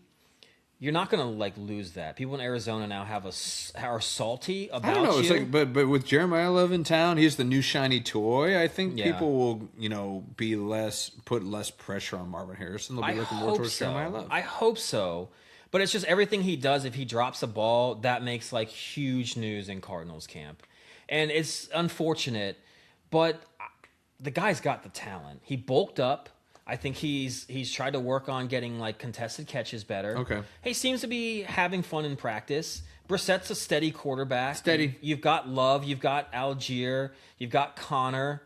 Terrible for fantasy, Jimbo, but great for a backfield for him to have. Yeah, Trey McBride. Yeah, it's going to take a lot of. I think Wilson as the number 2 or 1. Michael Wilson. Yeah. Those could be a solid. That's a solid trio. It could be at the end of the season. Yeah. It just sucks that you play in a division that's got the 3 other teams in it. Yeah. I was like, all that hype, you're still putting them at 4th in this division. Of course. Like, you have to. San Francisco with some injuries, now that's a huge asterisk. You know, if Arizona's healthy and San Francisco has injuries, you never know what could happen. So here's the one other, I mean, like, I kind of agree with everything that you said. It's like, I like the youth infusion in Arizona.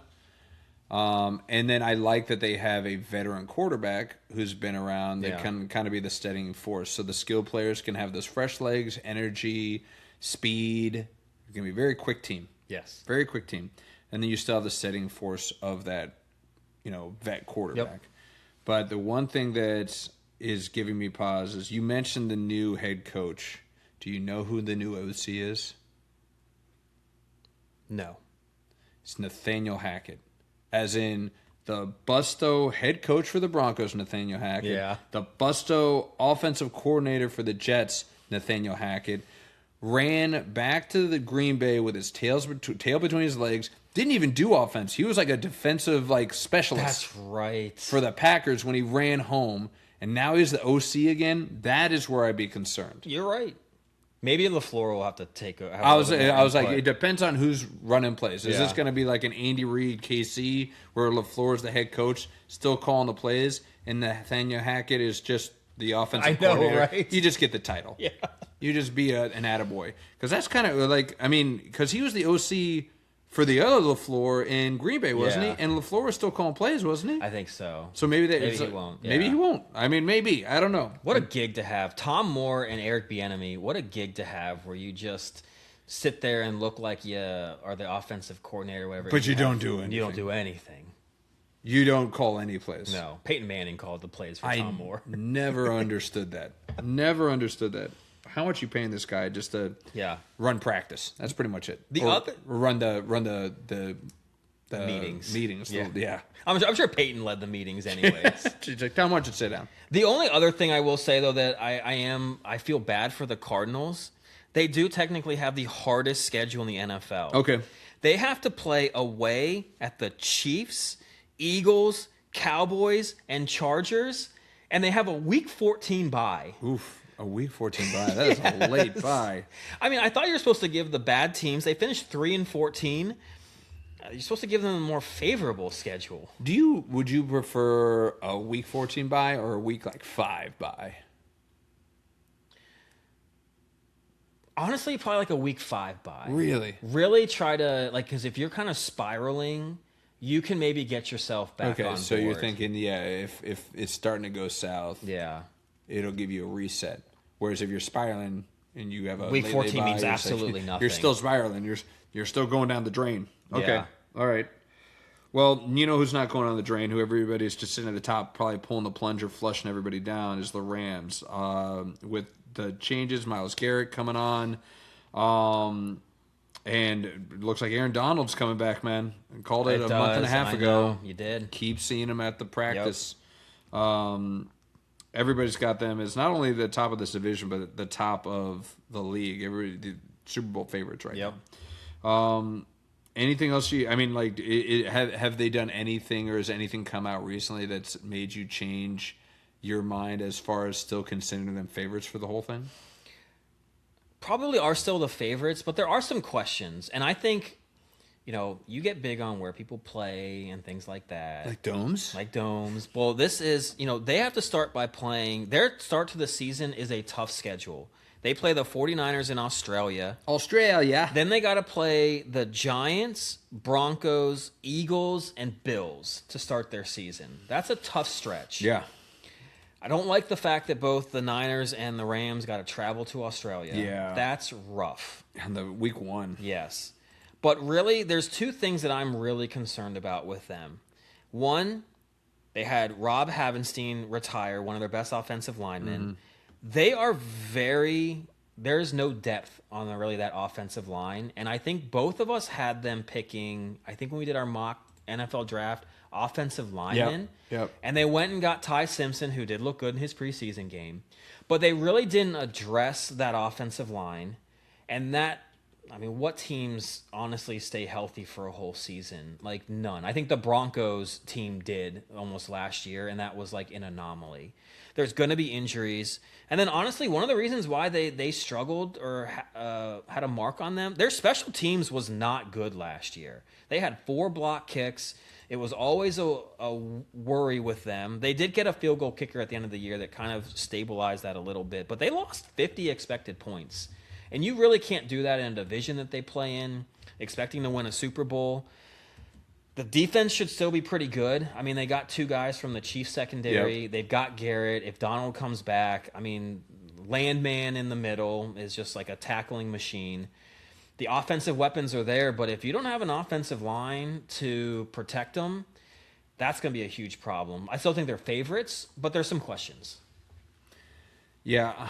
I feel like last year the biggest thing for me is, and you kind of touched on it, was like injuries. They, for the most part, they really kind of got lucky last year in just not having any really serious injuries. I mean, Blake Corum, missed a little bit of time, but he's their backup. Yeah. I think Kyron, he got hurt in like week 18 or something like that. But their big pieces, Devontae Adams was pretty much available all year. Puka Nacua was pretty much available all year. Matthew Stafford was 38 right now, available all year. Stand-up MVP. I know. MVP. Like, injuries happen in the NFL, and that shoe's got to freaking fall off the other foot. Aaron Donald is a beast, but he's coming back from retirement. If he does play, can he stay healthy for a whole season?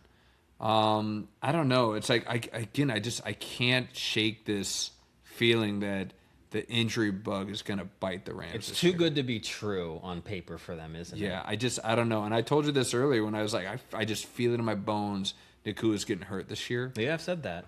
And, I mean, I could say, and again, we talk about how thin they are at offensive line. I mean, Matthew Stafford's old, man. He gets beat up, man. Like, and he played through some injuries last year, too. He always does. But, I mean, a year older, those injuries, they linger and they sting. And we were talking about it the other day. You were talking about jumping up and down for 10 minutes. You couldn't do it. Knees. So, I don't know. I feel like, again, stars aligned. The daunting schedule, obviously going to be a big issue. You start out kind of flat, and you're digging yourself out of a hole. Yeah. I'm worried about injuries. Nakua's been soft tissue injuries already in the preseason, so that's a concern. That soft tissue is always a concern. And Devontae's, he's an ancient man. I mean, Devontae's an old man. Like, if they just put him in like, red zone, like, sets, okay. Yeah. You gotta get there. You gotta get there. Kyron was, again, mostly healthy last year, but before then, I mean, he would be out games. I don't have it right in front of me, but it's like he wasn't really keeping himself healthy for the entire season. So, I don't know, I just have this waning feeling that something's going to happen. I don't think you're alone in that either. I think a lot of people are just kind of thinking that they can't replicate what they did last year. And I mean, like, some of their best players on defense, like Landman, like their middle linebacker, I mean, he had a statistically great season, but if you really peel that apart, he was a sieve in coverage. He was. So if other teams start to identify that and really try and, attack that. Yeah. McDuffie, I mean, he's a slot guy. That's your big guy on your corner. I understand that. I feel like now more than ever, the slot wide receiver position has been utilized. That's JSN, though. That's JSN. Yep, that's JSN. CeeDee Lamb. It's Jalen Waddle. Oh, get off this Jalen Waddle. You are, so you know what you're starting to sound like? You're starting to sound like, oh my God, who's my Warren, Tyler Warren, the way I talked about him. He hasn't even played one snap on my team. I just love just dragging him over your face. You do. But with all that said, when we look at who we have winning the division, I mean, we're talking about hypothetical injuries. We're talking about, strength of schedule. And if that's what we're picking apart for the Rams, that tells me that I still have them winning this division. Me too. I got Rams. I got no reason not to. Seahawks, Niners, Cardinals. Yeah, probably in that order. It'll be interesting to see on top of everything we said about Seattle if they really have that Super Bowl hangover. Yeah. Because teams have that. Not all teams, but a good portion of them after winning a Super Bowl, they come out flat the next year. The Eagles, they lost both their coordinators after one of the Super Bowls, and they looked awful the following year. They regained it the next year, but you're absolutely right. And again, they're going to have a hard schedule, a lot of these nationally televised games. Teams, they play up to them. Power to the Chiefs. Say what you want about them, but every week is a nationally televised game. These teams, you play up to them. You play your best game against these guys. And can the Seahawks do that for a whole season? So it's going to be a challenge for them.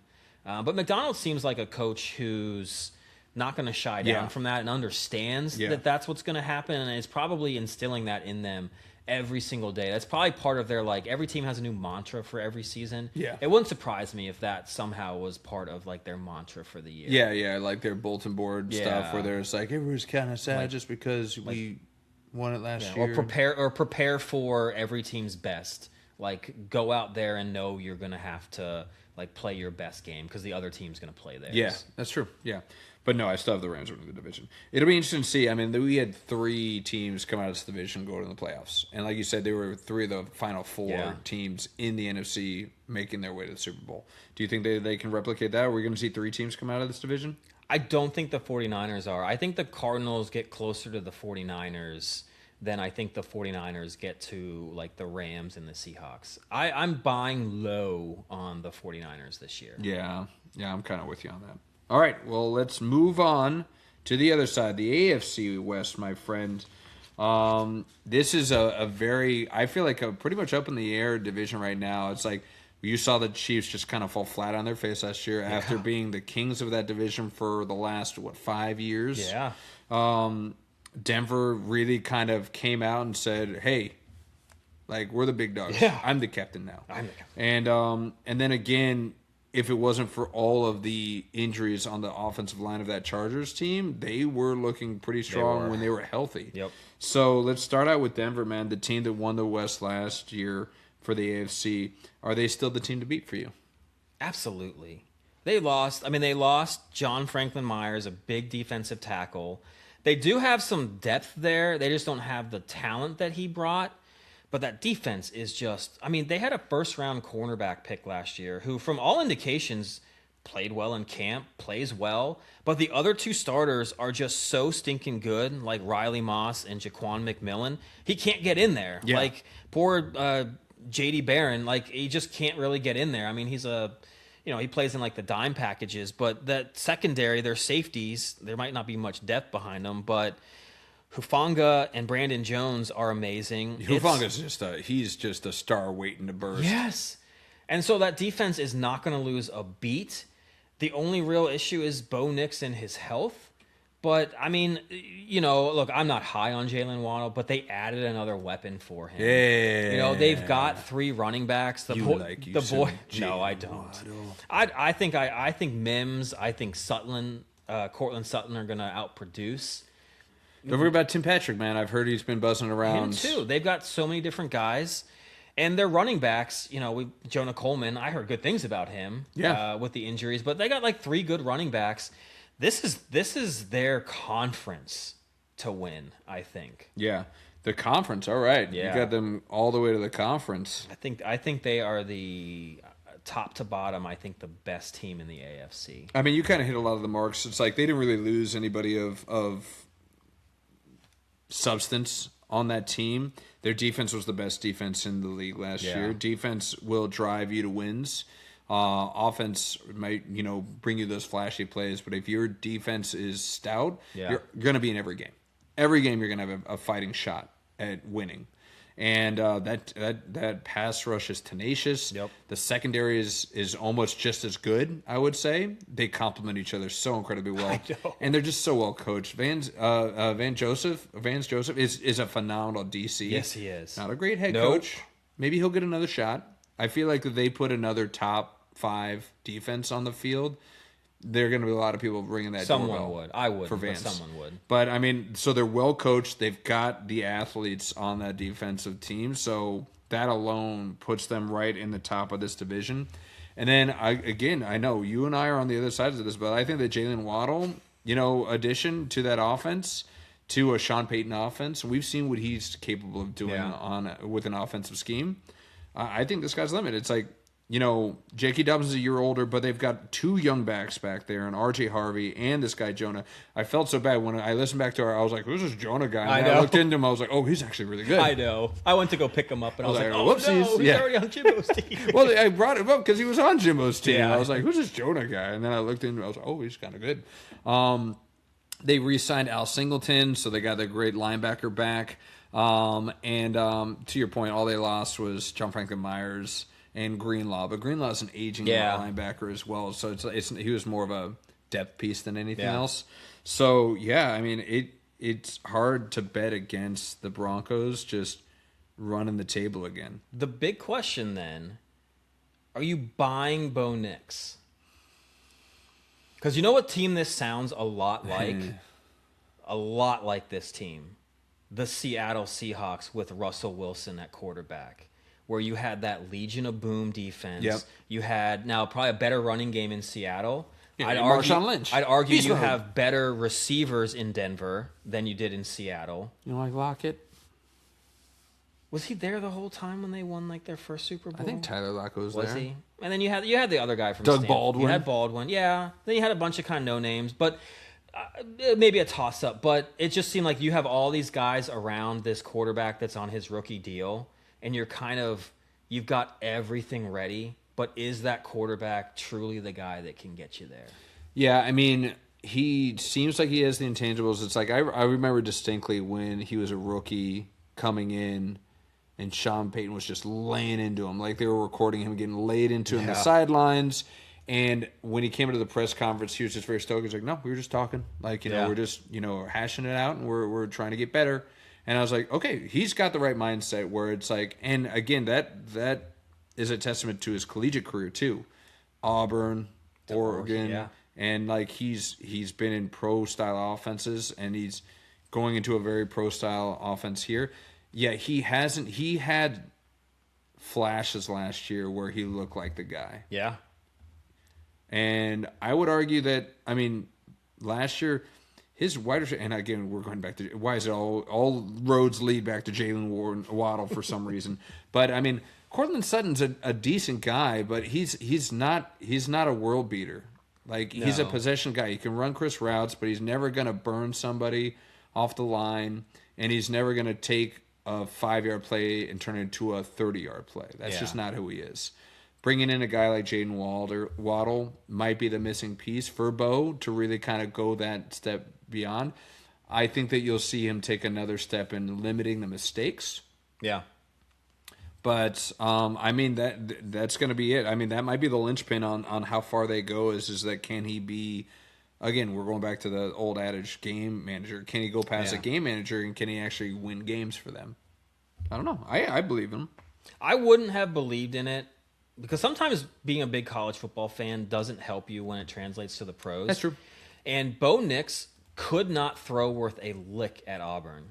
And then he went to Oregon, and he kind of had a blip of a season there, and then got to the pros. I'm like, could that have been just the offense? Sure. But another guy, though, that followed a very similar path was Jalen Hurts. Yeah. He got benched in the national championship game for Tua. And he rightfully so. Like, he could not throw at Alabama. And when he went to Oklahoma, he just all of a sudden learned how to throw a football. And I didn't think anyone could go from what Jalen Hurts did, and Bo Nix at this point, to where they are now. I thought once you get to college, you're either what you are. Yeah. And either you got it or you don't. Yeah. And so after seeing what Hurts has done, I believe that Bo Nix is the guy for that team. I do worry slightly that with the injury, his mobility could be a little bit down.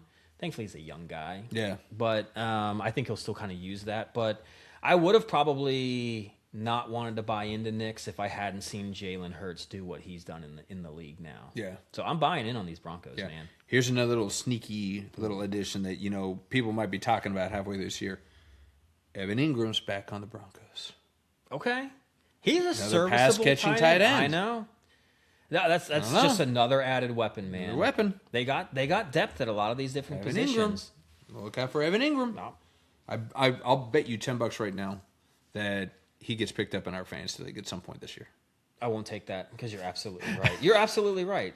Injuries are going to happen. They're going to be a scoring team. Yeah, I wouldn't take that. All right. So let's go from we did the changing of the guard. It's been Chiefs, but Denver has given no reason to look like they're going to give up that mantle or that crown. Yeah. But let's go back into the old dogs. Can't believe that we've gotten to the point where we're calling the Chiefs the old dogs. They are, but they are. Yeah. So with the Chiefs, are they going to have a resurgent season? Is Mahomes going to be 100% with that knee? And it's crazy to say. It's like the question isn't even are they going to make it to the Super Bowl? It's like are they going to make the playoffs? Yeah, I think that's a legit question. So what do you got? I'm worried that they're going to make the playoffs. You're worried that they're going to make the playoffs or not going to make the playoffs. Not to make I don't think they. I think they might not. Ooh, okay. Do tell. Well, they had a lot of losses. They lost Pacheco, McDuffie. Yes. They lost Brian Cook. Yep. Jalen Watson. They even lost Hollywood Brown. And they picked up Kenneth Walker. They brought back L'Jarius Sneed. And they did sign from the Jags that Agba, defensive end. Yeah. He's a monster. He is the Nigerian Nightmare. Round 2 after Christian Okoye was the first Nigerian Nightmare. That's his legit nickname. I'm saying I'm not making that up. That's his legit nickname. I was going to give you credit. But I think the crazy part is they're bringing in Sneed and their rookie Mansour Delane to make up for that secondary, which has kind of carried them a lot of times in their games. That's been their calling card, I think, as of late. Chris Jones is just 1 year older and didn't prove much last year. And the way that they're talking, everyone wanted to bring up how once Mahomes won his third Super Bowl, how he's the GOAT and better than Tom Brady. I find their career super fascinating because Brady did the same thing in his first 7 years or whatever. But Brady started off with the Patriots as more of a game manager, and they ran the ball with Corey Dillon. They relied on their defense, and he made some timely throws. And then all of a sudden, he became a Tom Brady that lights the league up by throwing the ball. Patrick Mahomes gets into the league, and he's lighting it up from the start, throwing the ball. From the jump, yeah. And now it sounds like they want to gain a running game and do more play-action passing and aren't going to be this fun-and-gun offense anymore. And I'm like, these careers are going in, the reverse order here. Yeah. And I question whether that... is Mahomes really going to be able to carry a team like this to the playoffs? Is he legit that good, or is the team around him just not going to be good enough to do it? It definitely felt that those early successes were on the back of Mahomes. He carried them with a prime unicorn Tyreek Hill and a prime. But still, somebody had to throw it to him. You're right. No, and his throws were ridiculous. Yeah. Lasers. Yeah. And his escapability, even last year, he somehow miraculously gets to this knee injury. I think is huge. Because part of his magic was that escapability, and I don't care if he's at 100%. That bulky knee is gonna slow him down. He's gonna lose a lot of that magic there, and he doesn't have enough skill around him to make up for that. I think that you're gonna see a Mahomes that's more reliant to sticking in the pocket, which has never been his. Not that he can't do it, but he's better on the run. He is. And if he can't run, he's going to have to change his game up completely, which is part of the reason why they're like, we have to go back to run first and play action because we don't have him. We don't want to put him at risk of re-injuring or putting him on an island and just expecting magic to happen. It's a little bit of karmatic justice because one of the things I hate most about Mahomes is how he would draw flags. Yes, I knew you were going to go there. I hated it so much. And this is karmatic justice that, now you're effed up. And good luck trying to get those flags called for you now when you can't even get to the sideline in time and then stop and have somebody bump you and you get a personal foul or unnecessary roughness or whatever it's called. So a little bit of karmatic justice. As much as I like Rashee Rice, he's on an island in that wide receiver room. They got Xavier Worthy, they got Tyquan Thompson, who I know. Jason Kelsey, he was a shell of himself last year. He's going to have a resurgence at age 30? 7. And now that he literally just got married to one of the world's most famous people. He's got his podcast. He is not bought into football 100%. Yeah, take it from the fellow podcasters, man. This takes up a lot of energy. All right, I'm not as effective at my day job. No, absolutely. Because of this. Yeah, it's like, I'm waiting right here. I'm ready for that changing of the guard. This needs to be my job. And then even the Kenneth Walker piece, man. Like we talked about it in our previous preview of the NFC West. Kenneth Walker was magically healthy for the majority of the season last year. If he gets dinged up, like, what's behind it? Pacheco's gone. I know. Emmett Johnson, Nebraska grad? Let's go. Emmett Johnson is going to carry that Chiefs offense.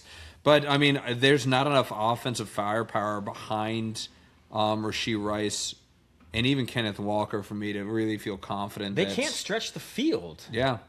That's awful. You can't win that way. No. They could barely. They kind of did it when they had Tyreek and they had Kelsey, who was making. The one thing that I'll say is Kelsey last year, he had like 2 really good games, throwback games. But other than that, those third down plays where Mahomes is scrambling and he needs to throw it into traffic, dude, the old Kelsey would catch those things and keep a drive alive. He dropped. His drops were through the roof. And even the scramble ability, Kelsey just can't get open like he used to. It's getting slower. They've seen this too. I mean, these teams aren't stupid. Like, they see that when Mahomes rolls out, when the play breaks down, where do guys like to go? He's going to Kelsey. They've kind of learned now that, like, okay, most guys move in this direction. The Chiefs don't. They go this, so they know where like Mahomes wants to go with the ball. They've seen the film on it, and if you can't take the top off with anybody or trust it, I mean, okay, like Worthy can go deep, but is he actually going to catch it? And Mahomes' deep ball is not great. Well, but Worthy, he's got flatline speed, but again, we've had this discussion before. It's like having flatline speed doesn't necessarily transition to being a great down the field threat. If you get knocked off the line, or you can't get a corner off of you, it doesn't matter how fast you are. Yeah. And, I mean, I haven't seen any breakout plays from Worthy in the 2 years that he's been in the league. They give him some of those, like,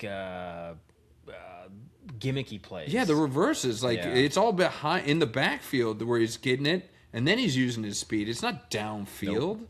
So it makes me question, is he a true downfield threat? I don't know. I disagree. I don't think so, yeah. So, yeah, I mean, like, I don't know. You know what? I might be with you. I might be with you saying the Chiefs are on the outside looking in on the playoffs this year. I think I'm with you on that. All right. But let's go with a new marriage. We went with the old marriage of Reed and Mahomes. Let's go with a new marriage with Jim Harbaugh and Magic Mike. Bring his talents back to San Diego. Yup. But, so the Chargers, I mean, they seem like a perfect pair. You know, Harbaugh, of course, has been gushing about Mike McDaniels ever since he showed up. Mike McDaniels looks like he's his energetic little imp self again. He's like, just bouncing around the field. Little nerd burglar. Little squints over there. Is it enough? Is this marriage going to do it? Is the offensive mind of Mike McDaniels going to give the Chargers the edge that they need to really kind of advance in this division? That Kyle Shanahan tree, oh my God, is only for coordinators, dude. He's a great offensive coordinator. He's gonna find a way with the talent and the team that he has. They're going to be a great offensive team. This is a perfect marriage for Jim Harbaugh. Yeah, I agree with that. I think this is going to be great because Harbaugh is hopefully going to let McDaniel just do his thing. And Harbaugh can focus on everything else, but the big stuff, the big mentality and the mindset and all that stuff. I mean, I love it too because McDaniel, they brought in a fullback, Alec Ingold. Yep. They're going back to that formation, like with Kyle Juszczyk. I'm excited to see what they can do. I mean, they did lose, offensive guard Zion Johnson. Then they lost Biotish. He's out for the year. Their center. That's right. So they did lose that. So their offensive line depth is already low. It's already starting, man. They did lose Keenan Allen. That's nothing. I know. They lost Odafe Owe to the Commanders. But, I mean, they had Owe for, half a year? I know. Come on. What are you talking about here? No, I think this is going to be great. I think that offense is going to do really well. the more I think about it, your pick of Ladd McConkey might actually be halfway decent. Oh, look who's coming around. It's going to be a good offense, and they're going to score points, and he's going to be bound to pick up some of those points. Okay. And the defense has always been really good. They've been good. I mean, you still got, talk about Aegis Wonder. What's the D end? Khalil Mack. Khalil Mack still doing it for the Chargers. I mean, like, good riddance, Joey Bosa. Yeah. They're like, it was so funny. It's like when they brought Khalil Mack, they're like, oh, tandem with Joey Bosa. And then they just saw how much better Khalil Mack was than Joey Bosa. They're like, oh, you can go. Yep. Yeah. And now, is Joey Bosa even on a team right now? I don't. The Bills didn't re-sign him. I don't think he. I think he's. And he's just floating around. Yeah. He might come back to San Diego. Just use him in little packages. That'd be perfectly fine. But I love the offense. I love the offense on this team. Herbert's always been a pure passer, and he's always been one of the most athletic quarterbacks on the field. So it's going to come down to that offensive line. I've heard that Rashawn Slater, their LT, is banged up again. Oh, God. His surgically repaired knee is acting up, and he's been sitting out already. And if he goes down, Joe Alt, he's great, but he was out all last year. Biotis, their starting center, is now down for the count. He might be out for the entire year. They're going to have to start a rookie slaughter at the center. This is last year all over again. Already. If they can't they need to address this offensive line and just go 4 layers deep. Let's just stack up on big fatties and just get them in there. They re-signed Travis Burke, the offensive tackle, so there's something there. They added Coyote Owasika, which is more like depth for the guard. Yeah. But again, Biotis is out, man. I'm worried that this has shades of last year, but I do believe that even if that were to happen, McDaniel is smart enough in mind that he'll scheme around it, and it'll be like a lot more quick passes, a lot more sweeps for the running backs, get them out of the line and get them out in open space. I can see McDaniel finding a scheme in here, which would be a shame, though, because Mike McDaniel is also prone to, creating those plays that give you those deep threats. And if he can't do a five-step throw, then those are going to go out the window. But, I'm still confident. I like this team. I like that pairing, and I like that offense. And the defense, they'll hang through. They're not world beaters. They're not the Broncos. They're not the Seahawks, but they're good. Yeah. You still got Derwin James, who's absolutely incredible. Again, Khalil Mack can still probably get you, double-digit sacks. And they had another guy on the interior line who was just a monster. I forget what his name is. He's like a Samoan dude. I already lost who he is. But he's great, too. Whoa, they got it's Tuli Pulota. As an edge, Oh, is he an edge? I thought he was an interior lineman. They did sign Dalvin Tomlinson as an interior lineman to help. Okay. But the big one thing I want to say, big question mark, too, is another team replacing, their defensive coordinator, Jesse Minter, the Baltimore head coach. That's true. Chris O'Leary's taken over, and he was a D coordinator at Western Michigan last year and was the Chargers safety coach in 2024. Look, I know, Mike McDonald was Harbaugh's D coordinator at Michigan. I guess he thinks oh, excuse me. Oh, goodness. I guess he thinks that he can go back to college and grab somebody to be that D coordinator. But I don't know, replacing an NFL head coach, tough task ahead of you. Yeah. With that, especially with the expectations, and if the offense is going to be kind of down for the count, they're going to have to rely on that defense. So it is always tough to replace, but you never know. He could come in and do a great job. Yeah, their first round pick was an edge rusher, Akeem Mesidor. So that's right, from Miami. Yep. Yeah. So they're loaded on defense. They are to be good. They got talent, that's for sure. But another team that I think you could say unquestionably has skill position talent in this division is the Raiders. You got Mendoza now, who's really just the future in waiting with Kirk Cousins still kind of there as well. Your boy Alshon, your first round pick in our fantasy 2 years draft. in a row. Got Brock Bowers. Everybody's in love with this tight end. He is really good. And then, the wide receivers leave something to be desired. They do. They just signed Noah Brown. Okay. I know. They're trying. Is that it? I know, they're trying. But they got Trey Tucker. I mean, Trey Tucker had flashes. I mean, everybody's been high on this guy, Jack Beck, that they picked up in the draft. What was it, last year? Maybe 2 years ago? I can't remember. They need to go get Hunter Renfrow back. Bring him back. They should. You love you some Hunter. Dude, those routes he runs. Watch a quick YouTube highlight of the routes he runs and the professional DBs that he makes fall over on some of those routes. I mean, they had some pretty key free agent signings. They won the Linderbaum sweepstakes. Yes, so they got Linderbaum, Nakobe Dean, is a tenacious linebacker, Quay Walker, who plays with a mean streak. I love him. Quay Walker. I wanted Quay on the Commanders. Yeah, I think I would love him on the Steelers. So I mean, they had some big signings. But with what the signings that they did and the young talent that they have on offense, are they building for something, or are they ready now, or is this a couple years down the road, or are they ready to kind of make a big step this year? I mean, look, I'm going to be a huge Raiders fan this year because yes, you are. of Ashton Genty, and I do love Brock Bowers as well. The big question is, will Max Crosby be traded?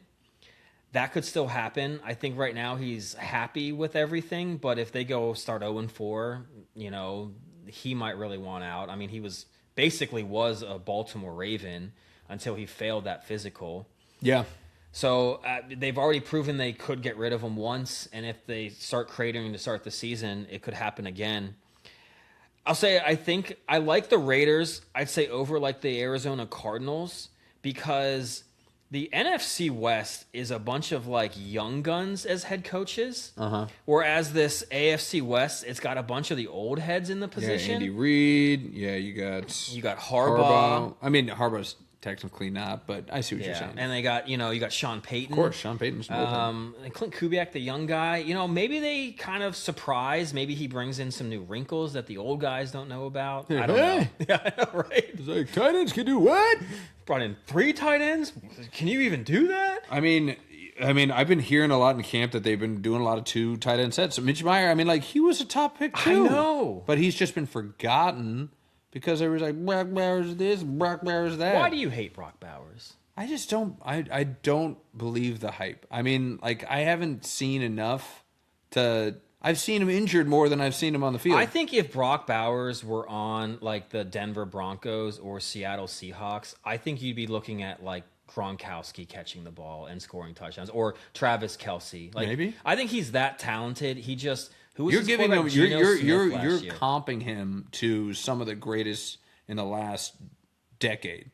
Yes, I think from what he did in college as a tight end. You just said that like the transition from college to pros for quarterbacks is night and day, and now you're saying, oh, but with tight ends, if you're awesome in college, you're going to be awesome. Bowers' film in these first 2 years. When he's healthy, he's the only option to throw to, and he still makes the catches, still makes the plays. Get a better team around him, he'd be a first-team All-Pro tight end. I'm sorry, I can't believe in an offense where they're like, okay, our offense, our passing runs through our tight end. That is hard for me to kind of conceptualize. And that's how good he is, that's what you can rely on that. But every team knows that's where you're going to go with the ball, and he still is their best receiver, still one of the best tight ends in the league. Okay. Put him on a team that has just give me Stats one say other otherwise. Just give me one other otherwise. wide receiver weapon to have. And Brock Bowers. You got it. Noah Brown, let's go. Noah Brown. This is where you're really going to see Brock at his best. We'll see, man. I think that Clint Kubiak will be smart enough to find the talent in that room, and I do think you will see a lot more 2 tight end sets for a couple reasons. One, because Meyer is a great pass catching tight end in his own rights, and if you have 2 big, beefy dudes running down the middle of the field, you got to pick one. The other one's going to be open, and also those guys are pretty decent blockers too, and Genty could use some extra help with an extra big man on the line pushing that pile. So I wouldn't be surprised if you saw their starting set be a 2 tight end set. I wouldn't either. I think that's their best lineup. You got Mitch Meyer, no fullback. You got Mitch Meyer. You got Brock Bowers. You got Trey Tucker. Newly added Noah Brown. Yes. That's a gross wide receiver room. Hey, they got Kirk and Mendoza, though, throwing on the ball. Better than Geno Smith. Yeah. But I mean, Gino looked so lost last year. But again, how much do you put that on him, and how much you put on that offensive line? I put on the offensive line. Yeah. I put on the coordinator. I put it on the coach. They had Chip Kelly and who was the coach last year that got fired? I can't remember, but it was not a good Wasn't combination. it like the linebacker for the Giants from a long time ago? Antonio? Was it Antonio? I don't think he was there last year. Maybe a couple years ago. Okay. Oh yeah, no, it was the Patriots offensive coordinator who keeps failing. Oh yeah, like it's just you can't win with him. Like he's a coordinator, man. Yeah, Mike McDaniels. Some guys are just Give good it at coordinators. Yeah. Just stay as a coordinator. All right, so let's get to the end of the division, man. We went through the teams. Who do you have winning this division? I think I got Denver. Okay. I think the Chargers in a very close second. I'm buying in on the Chargers. I really am. I think the defense can really carry them. I think McDaniels, he's a great offensive coordinator, and he'll do the best of almost anybody if that offensive line is a problem. He's not just going to sit there and say, I guess, Herbert, you're just going to have to run the ball like they did last year. Gave him no help on offense. Then I think you got the Chiefs, and I think you got the Raiders. And honestly, I think the Raiders will be closer to the Chiefs than the Chiefs will be to the Chargers and Broncos. Okay. I'm not buying in on the Chiefs. Yeah. I mean, it's hard to. I mean, it's hard. It's hard to. What have they shown or what have they done other than, again, going out and getting Kenneth Walker? That was their big, splashy thing. But, I mean, again, it's like running backs for me, they don't move the needle as far as game changing. He's gotten hurt every year he's been in the league except for last year. Can you super rely on that for him to be healthy for you? Yeah. When they do have a backup, they did sign that Amari DeMercado as a running back. I mean, I know. Emmett Johnson. Emmett Johnson is going to be the backup to Kenneth Walker. Okay, the Chiefs will not make the playoffs. Slowest 40 other running backs. Doesn't matter. Not quick. Very fast in pads, baby. Fast in pads. All right. I will start for the bottom. Yes, the Raiders are going to be in the bottom. They're not ready yet. I know the Lindenbaum was this big, splashy offensive, signing for them and trying to bolster that offensive line. I don't think it's enough. I think that offensive line has still got some work to do. It does have work. The talent is there, but Kirk, again, he's still going to be running that team, and when they hand it over to Mendoza, that's going to be them waving the white flag. Yep. And there's going to be, all right, let's just get some reps in for this guy. So I still have them at the bottom of this. I do have the Chiefs in third. It really is neck and neck for me for Denver and keep calling them San Diego. My wife would be so proud. Yeah, I know. I didn't want to correct you. But the Chargers, it comes down to like Denver's got a better defense, but the Chargers have a better quarterback.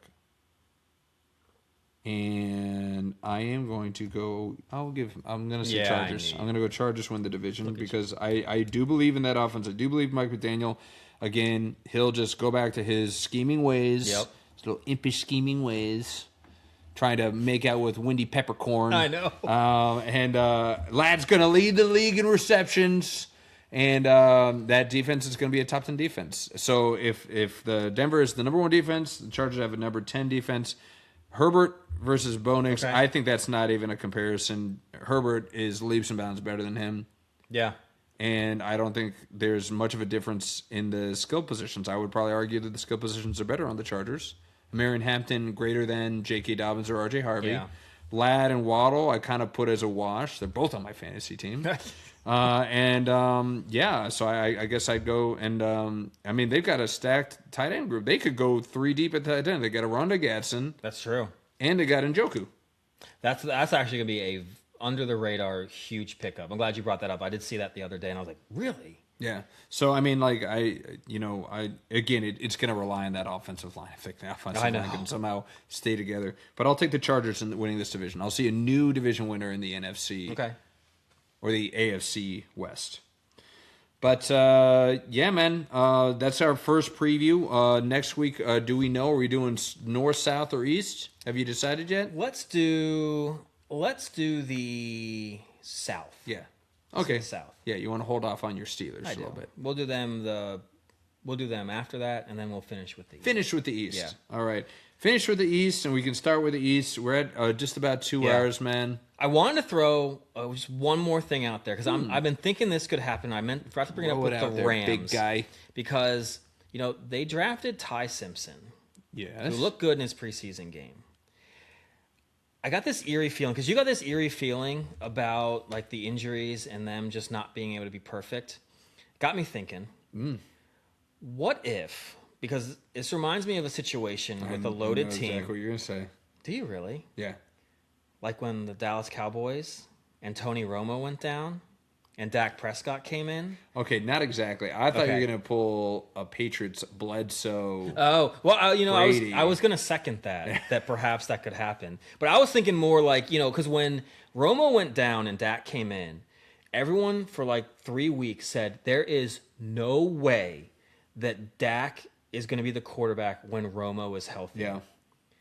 What if there's no Stafford goes down and what's his name? I just forgot his name. Ty Simpson? Ty Simpson comes in and plays lights out. No, I don't think so. Okay. I don't think so because Stafford's again, you look at from a statistical standpoint, he might be the greatest quarterback of our generation. From a statistical standpoint. You're right. You're not wrong. And he just won a Super Bowl, just won an MVP. I mean, he just won a Super Bowl. He won a Super Bowl, just won an MVP. Depending on how bad the injury is, it would have to be pretty egregious. But what if it is kind of okay, to that point, the Bledsoe and Brady, what if it's week 17 and Stafford's ready to come back and Simpson's been rolling? Hot hand? I could see it, maybe. But, I mean, I don't know. Like Ty Simpson... I guess. No one thought Dak Prescott would be Dak Prescott. Ty Simpson. Remember when we were talking about it in college football? We were like, who the F is this guy? Hey, I like Ty Simpson. You did like Ty Simpson. Yeah, so maybe that's why I brought this up. I was like, this would be kind of cool if he comes in. If only it was Marcel Reed, who's on my college football team. I think I logged in the round right after you drafted him. So I had to go get Super Saiyan. Super Saiyan, that's a great pick. Dude, I got Super Saiyan, Deontay Moore, and I got the guy from SMU. My quarterbacks are rich. I got a Nebraska quarterback on my team. Last pick of the draft. He's going to get dropped so fast. He might be. Why are we in a 6-team? I know. We tried something. We did. I'm going to give up probably within the first 3 weeks. I'm just laid All I know is that I'm playing Jimbo in week 1, and I'm starting Marcel Reed for you. Like this is I auto drafted for like 2 seconds, and I ended up with 4 picks. I ended up with 4 picks, and they were all 2 Oklahoma State, 2 Rutgers. I got the running backs for Rutgers and Oklahoma State, and the number 1 wide receivers for Rutgers and Oklahoma State. That's not good, right? I was like, oh no. Well, actually, Oklahoma State's they got that like Westerkamp guy or something from like Western Texas or something, that North Texas. So they're going to be a high-powered offense. Goal, like if I didn't go on auto draft, my goal was going to be just going Big 12. I was like, everybody's scoring. Everybody's scoring in that conference. It's just going to be high scoring. I'm just going to get all the people. So that's why I got the Oklahoma State running back, wide receiver. I got running back for Houston. I got the best kicker in the league. Probably paid him $1 million because he's on Texas Tech, Harrington. Of course they did. Harrington. I got Texas Tech's running back and tight end. Do you? I do. I got Oklahoma's defense. I got the 30-year-old Chambliss who keeps coming back and playing football. He's on my team. I got the connection on Texas A&M. I got Marcel Reed and I got Craver. Number 1 wideouts. I like that. Team them up. And for you, I got the white boy running back for Penn State, Carson Hansen. Oh, God. Tell me about Carson Hansen. Give me a little feedback on Carson. I'm pretty sure he's from Iowa State because they only got 24 transfers from Iowa State. It's the Penn State Hawkeyes. He's on my team. I'm looking at it. 0% rostered. Why is this guy on my team? Half of my team is 0% rostered. I got this guy tight end for Kansas State because I told you Big 12. Yeah. Garrett Oakley, 0% rostered. Okay, this is broken. It has everybody. It has Chambliss at 0, but you know why? It's because nobody else does a freaking college fantasy football draft. The best part is this is our college football preview right here. This is it. No, we're gonna have an actual one. Are we do have a special guest on our next episode. Very excited. Yes. So you guys have something to look forward to. We have also kind of a new kitschy thing that we're gonna kind of try and kick in here that goes along with our new guest, which will be very, very excited. No, it's not Sea Bear. No. You know, we can only handle so much Excalibur, at once. Just like all the ladies. We can only take so much at once. I'm still recovering. Yeah. It's going to take some time. A lot of ice. But no, another hint, it is not someone that we know. Ooh. That will... Mystery guest. Yes. Very exciting for the pod. So, I think hot seat. Yeah. Put him in the hot seat. The UNO... Bubble blaster. I don't know. Bubble blaster. We're at 2 hours. This is when it starts going off the rails. I know. We had something. I mean, this is big on the news. We're not going to do a thing, but yeah, Jaden Daniels versus LSU. Whose side are you on this? LSU. I mean, Jaden Daniels, you look like a tool. I mean, yeah, Jaden Daniels. For those of you that need a real quick reminder, he had a cease and desist of them using his likeness because they let some other player use his number 5. Yeah. I don't care if you won the Heisman. You didn't take him to a national championship. You were a transfer in. Yes, that's the big one for me. It helps that you had Malik Neighbors you were throwing to, and who was the other wide receiver that he had? Brian Thomas, Jr. You had NFL wide receivers you were throwing to help you with those stats. And Jaden Daniels is on my team. Dude, just let it go. That's so petty. Don't use my likeness. You're in the NFL now. You're better than that. You look like a petty, child at this point. And look, I mean, maybe it's because I have a number 16 is a jersey that I would always love to wear. I don't know if there was someone else that wanted to wear it, and I wasn't the legend at the school, the guy that took you to a national championship or was there for all 4 years and gave all their blood, sweat, and tears for that team. Anyone else should just give up that number. It's not retired. It's more like it's a unwritten rule. There's one guy, I think his last name was Cannon. I think he was there in the 50s or something. They technically haven't retired it, but they're not going to give that to anybody. But I mean, technically Joe Burrow's number is up for grabs. Technically, but it hasn't been used. But at the same time, you can't compare those. That's apples and oranges. It is. This guy had the greatest season of all time. Yes. Joe Burrow had the greatest collegiate college football quarterback season of all time. And the greatest almost team of all time. You can't compare. And they won the national championship. Yes. Not comparable. Nope. Leonard Fournette, has his number been used since? Probably. Greater than Jaden Daniels' LSU career. Yes. Jaden had one season there, and he didn't. They barely made a bowl game. I think they lost 3 or 4 games. So you're talking about is your argument that because you won an individual award, the team should honor your number? That wasn't a team award. That was an individual award. I don't care if it was the Heisman. Yeah, that doesn't make sense to me. But I don't know. Yeah, I just was sitting there. I was like, he's not going to be welcome back to Death Valley anytime soon. That's basically, the cease and desist basically said, there was another reason why it's just give it to him, because he's enemy number 1 now. LSU almost has to let the cornerback wear that number now because it's about LSU. It's not about Jaden Daniels anymore. He basically turned on them. Yeah. And again, if I was Jaden Daniels, this would be a nothing burger to me. I'd just okay, that's fine, whatever. Dude, the kid's supposed to be really good. Go ahead, use my jersey number. Sure. Yeah. I'd rather go to some kid that's really good than some guy riding the pine. At least it's going to a 5-star recruit. You got that the backup kicker. It's exactly. We're number 5. What? No. Then I might be Jaden might be look, come on, man. At least have a stud wearing my jersey. You hear some of the funny stuff. You heard Von Miller's going to the Cowboys. I saw. You heard what he offered the guy who was holding number 40. No. He's got a chicken company. Yes. Lifetime chicken. Here, take my jersey. Right. Chicken for life. Yeah. I'll take that. Make sure it's in writing and a super contract. Right. But yes. Did you ever hear the story? Price of food these days? Come on. Inflation? Yes. Yeah. We talk about full breasts or we talk about thighs? Because there's a differentiator. That's going to be in the negotiations. Do you a breast guy or you like a thigh guy? We're talking about chicken. Oh. Well, both are going to be a breast if we're talking about I have grown really to enjoy the chicken thighs, though. I'm a thigh guy.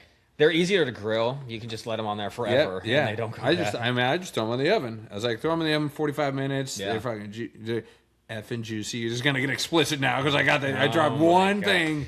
After 2 hours. I back when I lived in Hawaii, and otherwise because again as me, I need something easy. I can just do some paprika, some garlic powder, some onion powder.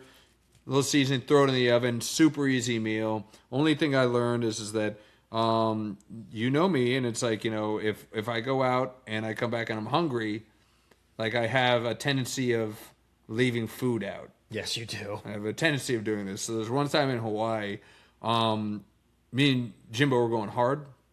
We came back to my place, and I had this gorgeous place. It was a shoebox, but the location was great. It was looking right over Queens Beach, right in downtown Waikiki. Great view of the ocean. Nothing to do with the story, but I just want to brag because I really like that place. Heavy night. Like I was like, man, I'm starving. I had some chicken thighs. Just throw them in the oven. I pass out. Jimbo's awake, and he smells it. Doesn't wake me up. This is like 5 chicken thighs. Yeah. Demolishes them all. Good for you, Jimbo. And he's like, when are you making them chicken thighs again? I know. No, they are good. They are delicious. What you gotta do with the chicken breast, you gotta slice it in half. Yes. And then you can, I like to use like a balsamic vinaigrette and Italian seasoning. Get it in there. Throw that in the oven. Cooks them a little bit faster. Okay. But they don't, you gotta make sure you take them out at the right time.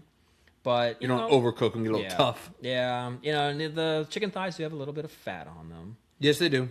They're not as healthy. Yes, chicken breast is like the A squad, S tier of like healthy proteins. I get it. But sometimes you get like a little fat on there. I know. I mean, it does make them taste a little bit better. Yeah. Yeah, I did. Back in the day. So growing up, I used to be such an early bird. And so my parents made sure to teach me like 2 things. One, how to make oatmeal for my breakfast in the morning. So I didn't have to wake them up to make breakfast. And then I love pasta, still do. You do? Oh, man. I know. Oh, man. How many times have I walked you in just eating butter noodles? Yeah. Or don't come in here! Like a full plate, like it's covering the full You were plate. crushing it. It was like pornographic. You're I was like, oh, can you get a room? In heaven. You're like, I am in my room. Get out of my room. But so I didn't know how to do, that was all I really knew how to cook. But it was your sweet spot. You liked it. Yeah, I loved it. Why learn something new if it's enjoyable? But man, the thing that came out that tried to kind of get me like slice into cooking, especially in college, was the George Foreman. Dude, I would take just a frozen chicken breast. Yeah. And plop that thing on a George Foreman. No, I didn't marinate. No it. seasoning. No nothing. Frozen. Straight protein. Just plop that thing Straight on protein. there and cook it. And man, the outside would be so tough. Like it was just like a layer of it was so thick. It was like almost like paint like on there. Like it just was thick. And then the inside would be like barely cooked, like just cooked enough. It was so bad. We were not cooking for dates. When we were in college and I was living with Will Billy, Sea Bear, and A-Money. We'll call him A-Money. Okay. My go-to, just because it was super easy, but it was just the most trifling thing in the world, was they had salmon burgers at Costco. Yeah. Disgusting. But they were super healthy and protein. I was like, so I'm going to crush these. But then I negated it all because then I would like just pummel it with barbecue sauce. I'm like, it's like there's no fat in barbecue sauce. It's just a ton of sodium. It was a salmon, and it wasn't even on a bun. It was just a flat patty, salmon burger patty. Good for you. Covered in barbecue sauce. Dude, I used to get the frozen burger patties. Those were good. The Bubba's? Yes. And make like 2 of them on the George Foreman and just put at least 2 slices of cheese on top of each one. And it was just basically cheese with a little bit of burger. No, I will always say, any kids out there, like high school, college kids, learn how to cook or at least learn how to cook like 3 meals. Yeah.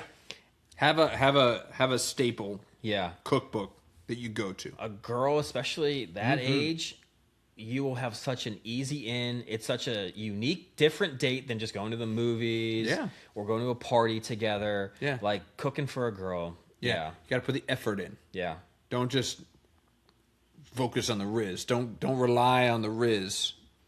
You got to have some talent behind it. You do. And showing just the effort alone will score you so many more points. Yeah. You put that apron on, you start whisking away, man. Just the apron hot and on. bothered. Ooh, yeah, all right. Have you ever gone, just al dente when you're cooking for the missus? Go naked in the kitchen? Not at our current location. Oh, my. Because we like to keep like the door open, and that faces right into the kitchen. You mean the front door? Yeah, the front door. Just a bare butt. Yeah. J bear. Yeah. A J bear butt. Like it's like it's like cooking or like dinner's on. All right, let's go. I think before we moved to Richmond, I think when we lived together, like very briefly after we got married. And I think one day, I was off work with the retail, and my wife went into work. And I think when she came home, I was cooking like naked. Yeah. And, she like walked through the door, and I think she was like, "What the hell are you doing?" Didn't have the response you're looking for. Not really, but you wanted her to be like, "Put that spatula down.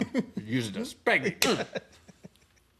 I mean, that might have happened after the initial, but it was just kind of like, what's going on here? Like, who are you? Like, what are you doing? I was like, I don't know. It up. I thought it'd be funny. A little spicy in the kitchen. Yeah. And it's like the smallest kitchen in the world. But yeah, I was sitting there and she just was like, all right, I guess this is what you're doing.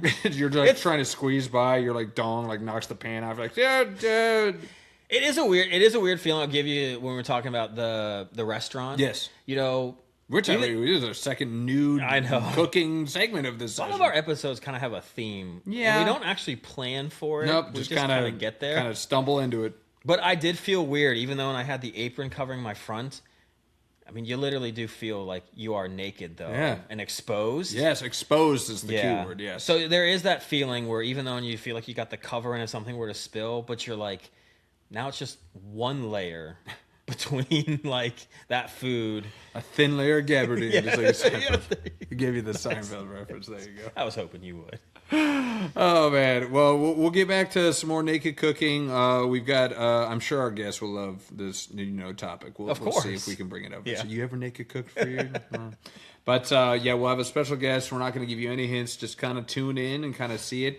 I've given you the preseason picks. For those bets. So go out and get them.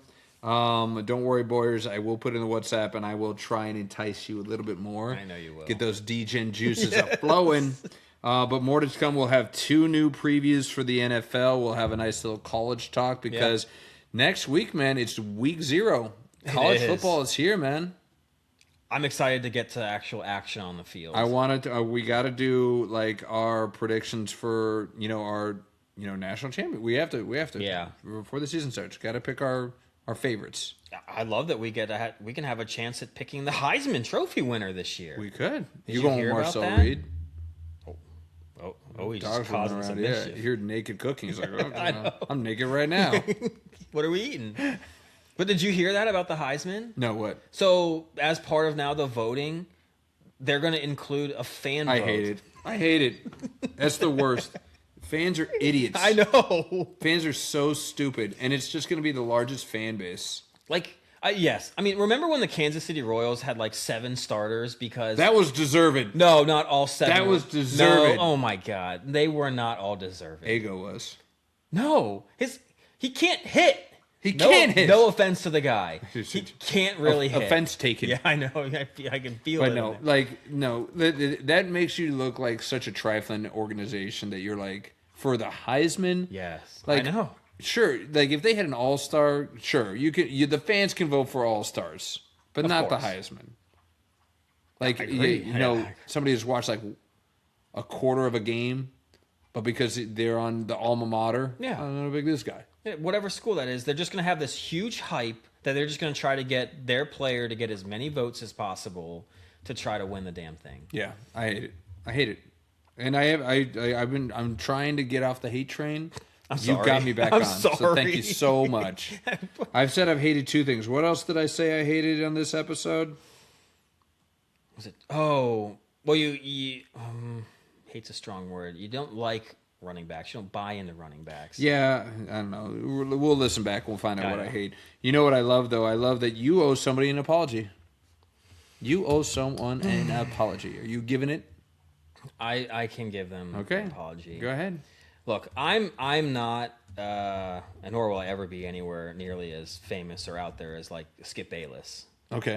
But I think the one thing that I will definitely differentiate from you're not also a complete twat like Skip Bayless, so you got that going for you. Yeah. I'm also not just going to continue to stick to my guns no matter what my thoughts are, and no matter how egregious it turns out to be in the long run, I'm still not going to stick to it, like Tim Tebow being a really good quarterback. I said a few things about Pete Crow-Armstrong. I said a few things about the guy that drafted him in our fantasy league, Jimbo. Mm-hmm. It didn't look good at the beginning of the season. I feel like I had some good facts to back me up, but he had a complete turnaround. He's a 30-30 season. 30-30 season. He's potentially the leading MVP candidate in the National League. Yeah. And he's well-deserved. He's had his moments. I mean, he just did something in 16 years that no one's done. Hit a leadoff home run and a walk-off home run. Yeah. He's a great defender. Yeah, one of the best. One of the best wars. I was completely wrong. And I really should have taken that trade for Trout, Murakami, and I believe it was Ely De La Cruz for Pete Crow-Armstrong. I should have actually taken that trade. You would have looked like a genius. And yet I didn't. Nope. Because I didn't buy into it. But congrats. I'll see you in the playoffs. And hope that Pete has his worst week of all time. Hit that 220 mark. That's another episode of Undrafted and Overconfident. The two friends who've been arguing about sports for 20 years and still can't agree on anything. Give us a follow and like on Instagram at Undrafted and Overconfident. You can even email us at undraftedandoverconfident@gmail.com. And we'll be back next week with a guest. Different takes, same nonsense. Thanks, y'all. Peace.